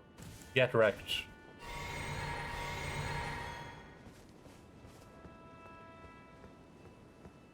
But yeah, it's a most of my spells, well, 2 of them are DLC spells.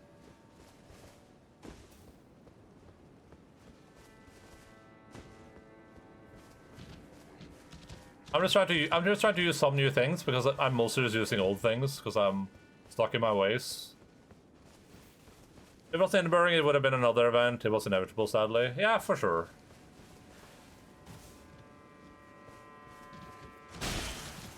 I think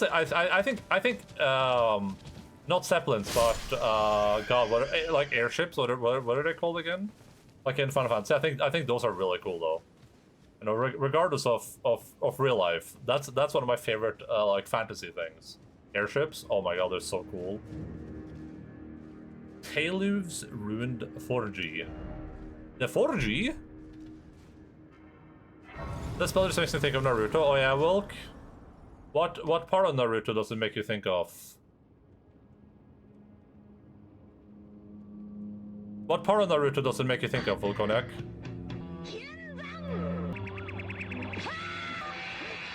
Oh my God! Oh my God!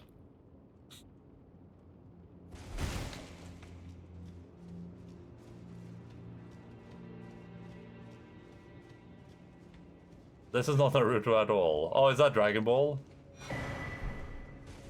Sorry, that's what it reminded Shosho of. Shosho said, oh, it reminds me of this anime, and I was like, alright, cool. Guys, I have never watched Naruto or Dragon Ball in my life. I don't know what the difference is.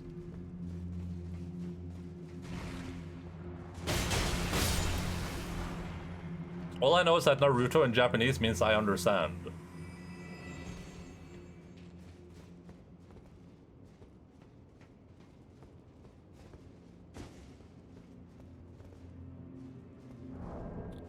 Ping image. Oh, I mean, those look very similar. I'm gonna say the difference is Naruto has more naked women, but in hindsight, I think it's about equal. Wait, what the hell? Naked women? Hi there, mister. Wait a second. Well, huh? That's disgusting. In the anime, or like how many episodes are we talking? I gotta watch for that though, because if I want to avoid that, I mean. Yo, Phil's Bagman. Hi there, mister. What's up, mister? This is way more powerful. It's a good spell. Yeah, really, really good spell. I've used it to great effect. What about the airships in Final Fantasy specifically, by the way? I just like them conceptually. I like those sort of like fantasy settings. I just love airships. I think they're really, really, really cool. If anything has an airship, I'll like it more, guaranteed. And I wish there was a game where I was like an airship. All I did was just fly around in an airship. Like RDR2, but with airships, you know what I mean?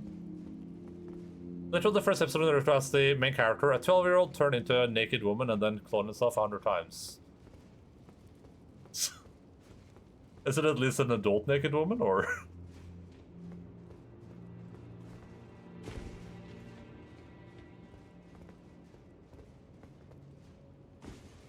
Unsure, it's never specified. Oh, okay. Well, I know a few anime big on airship that I watched as a kid. Yeah, but if you watch them as a kid, they're probably going to be episodic.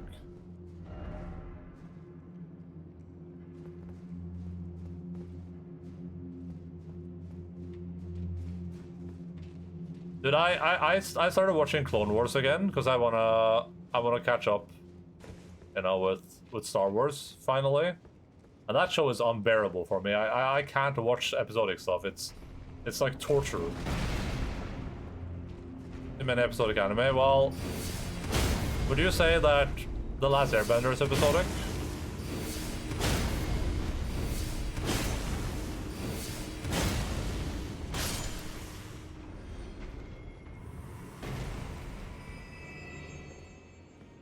Okay, I know it's not anime, Will. I'm asking because I'm trying to gauge what you consider episodic or not. Action gear with Smith script, a throwing weapon created through the smithing arts. Execute a strong attack or jumping strong attack to throw the axe. Incompatible with Ashes of War that grant skills with an affinity. It is episodic. Okay, just making sure. I just had to ask. I try to get into Clone Wars, but it's just never happening. Yeah, I mean, I'm just doing it because I know so much of the new Star Wars stuff kind of relies on you having watched Clone Wars and Rebels. But episodic stuff is just like it's like poison to me. I just can't. It's like the worst storytelling imaginable, and it makes me sick to my stomach. Oh, it makes me mad.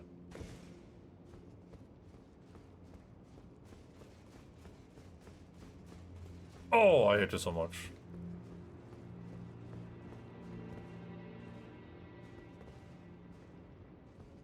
I think I'm ready to give up on Star Wars. I mean, I don't blame you for that.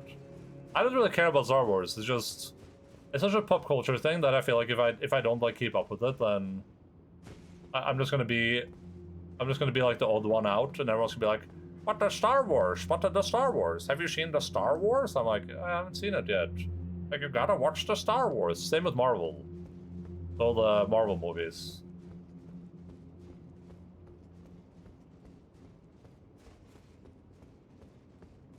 And also, I really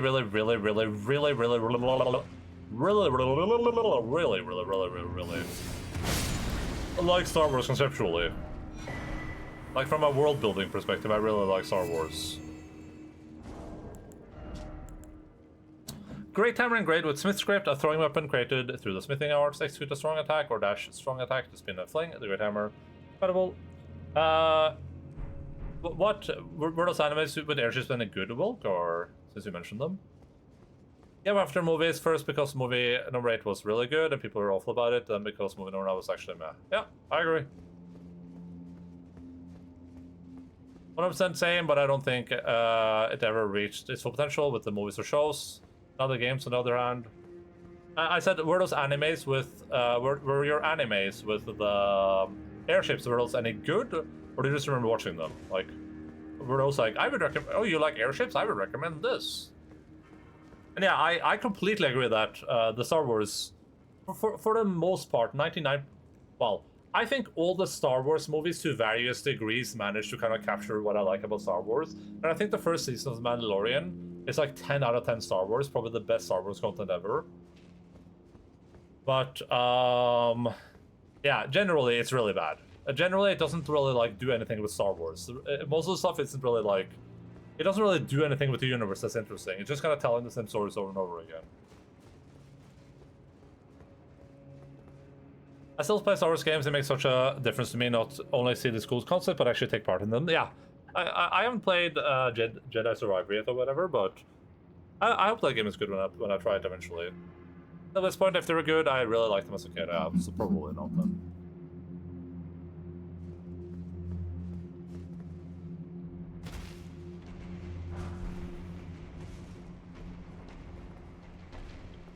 I really loved Jedi Survivor in spite of its flaws. Cool. I thought whatever the first one was really good.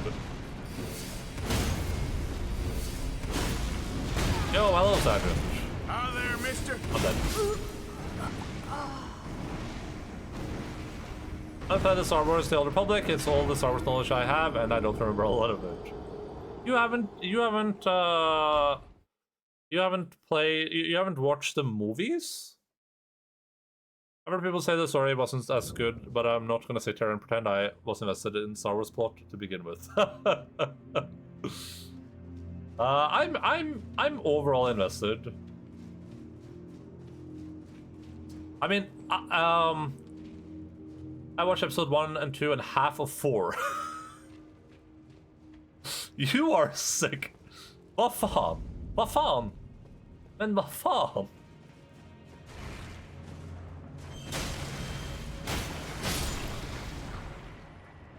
I really like the combat in the first Jedi game, but everything else was bad. The combat was really, really, really good.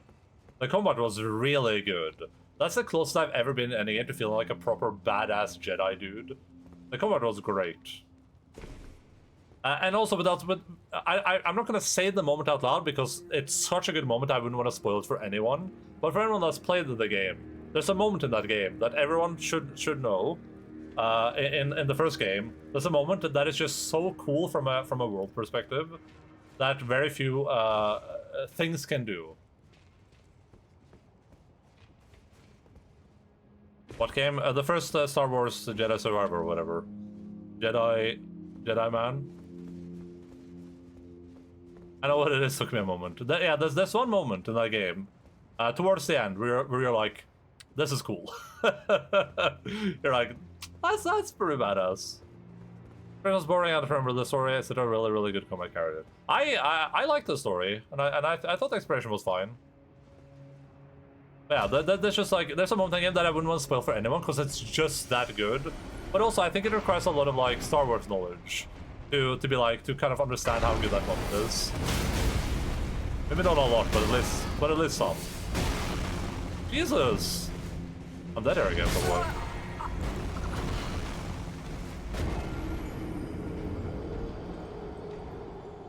Well, what is the first one called again? It's not Force Unleashed or whatever, right? Star Wars Jedi Lonely Man? I think it just has no pop culture rate to land for pretty much anyone. Fallen Order, yeah, probably. But yeah, that's one of my that's those moments I wish Star Wars would do more, because that's one of those moments where you're hit them where they're weakest. Okay, thank you. What is this backseating? This is an official dev comment. What is this backseating Twitch chat dev comment? Guys, I'm struggling with this boss. What do I do? Just hit them when they're weak, bro.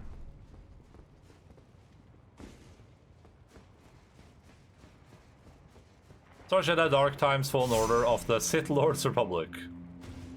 Yeah, that's just one of those moments where you're like, this really like uses the universe and the things that have come before them to create a very impactful moment where anyone that like understands the lore is like, oh yeah, this is sick. This is like really cool. It's unnerving, it's scary, it's terrifying in just the way it should be.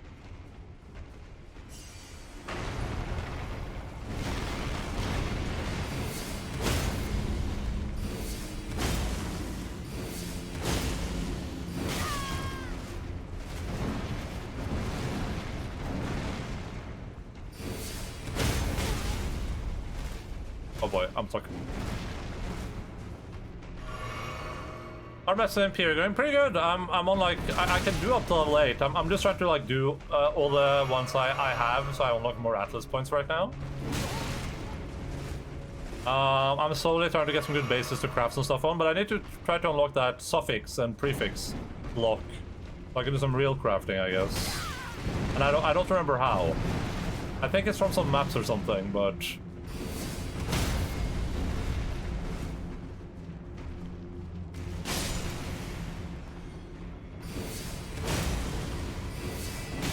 There's some unique maps, yeah.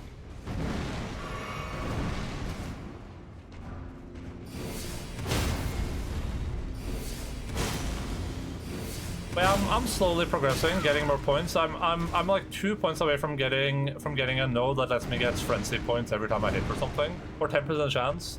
I'm just gonna keep my frenzy points up because I have, or charges because I have 5 of them now. But I can't get them from bosses because I only get them when I kill enemies.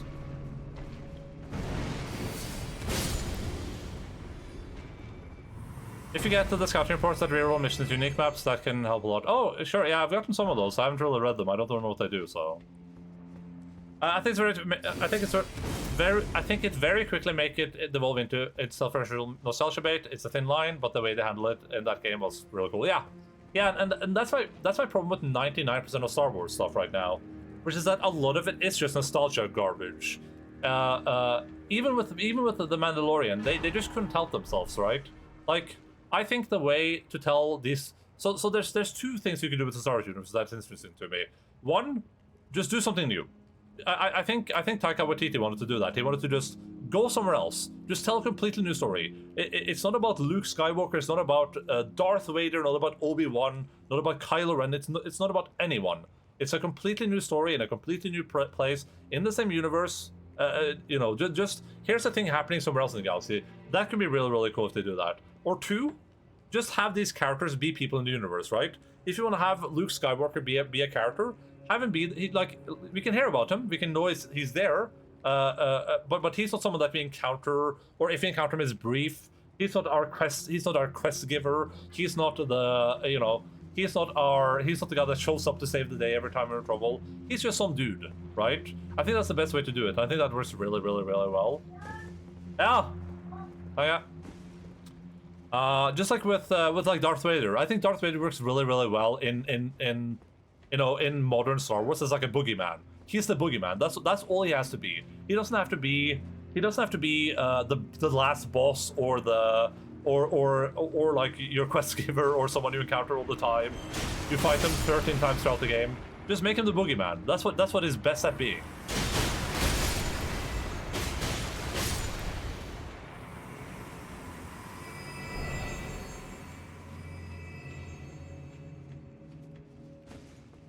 You want that Rogue One moment. People that's in Rogue One. That's kind of what you want, right? You want that Rogue One moment. That's what you want Darth Vader to be. You don't want it to be someone that shows up all the time and you're like, oh, here's Darth Vader again.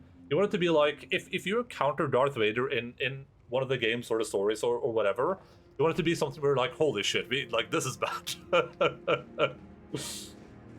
which is that's when Darth Vader shines, at least for me. That's when I'm like, damn, this is cool.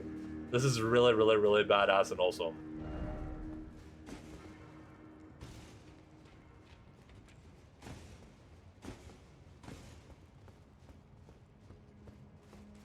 But for people that like I'm not gonna spoil all Star Wars stuff. For people that haven't watched the Obi-Wan show, that kind of had that problem where it's like, okay, so it's a story about Obi-Wan and Darth Vader. That's the story. That's the premise. So I don't think that's a spoiler.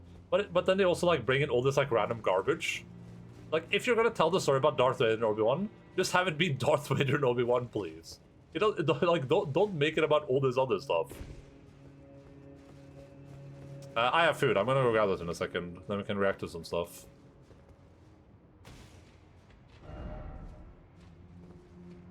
Which is item behind? Behind? Oh?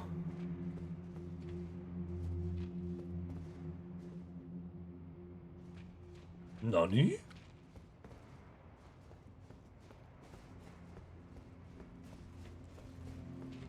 I should go grab my food, but I wanna... Oh, it's petting the thing again. It's so adorable. Pet this. I'm out of mana. Oh no! Oh no! He's doing the throw thing. Okay. Oh.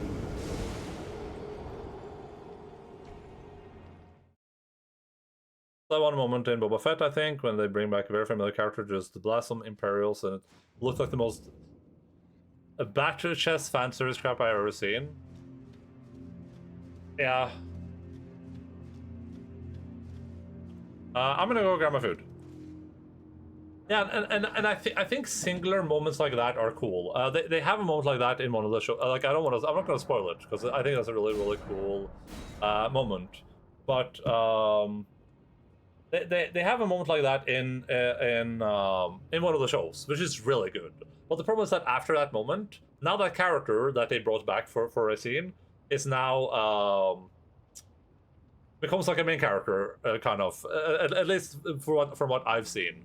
Now you're like, okay, well, what like, couldn't he just show up for one moment to be like, hey, I'm the dude, and you're like, you're the dude, and then you're just happy about that, right?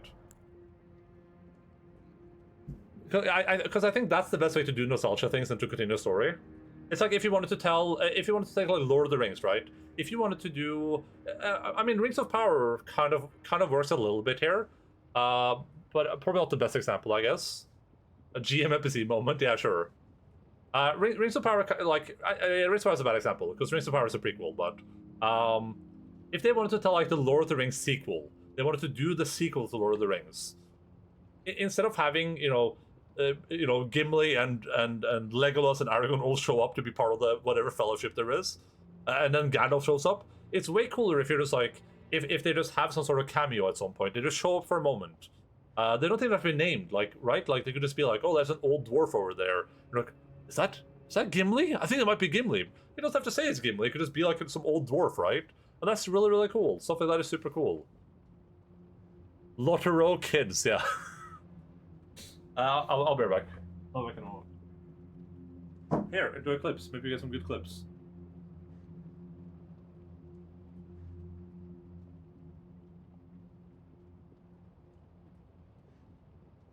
Listen, Amber.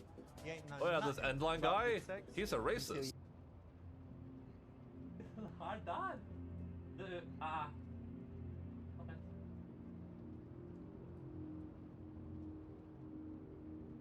Oh. Oh. Now the camera's facing me. Alright. Notice how Anna didn't offer to explain this one. I was there! I was there to kill Iraqis. That's what I was there for.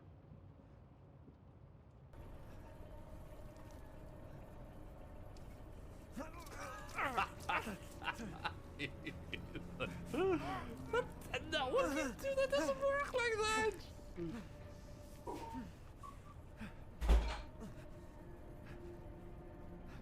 that! Ethan, that's not how anything works.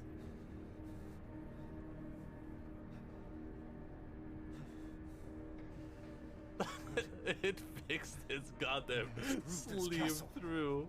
What is happening?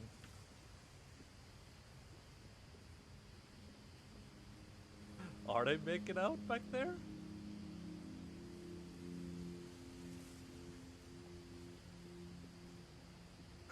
And I think you should leave.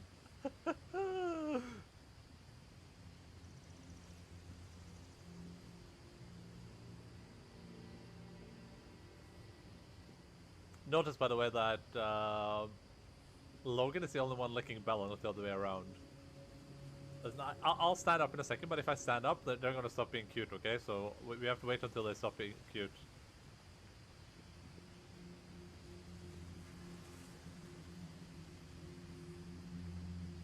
The hell?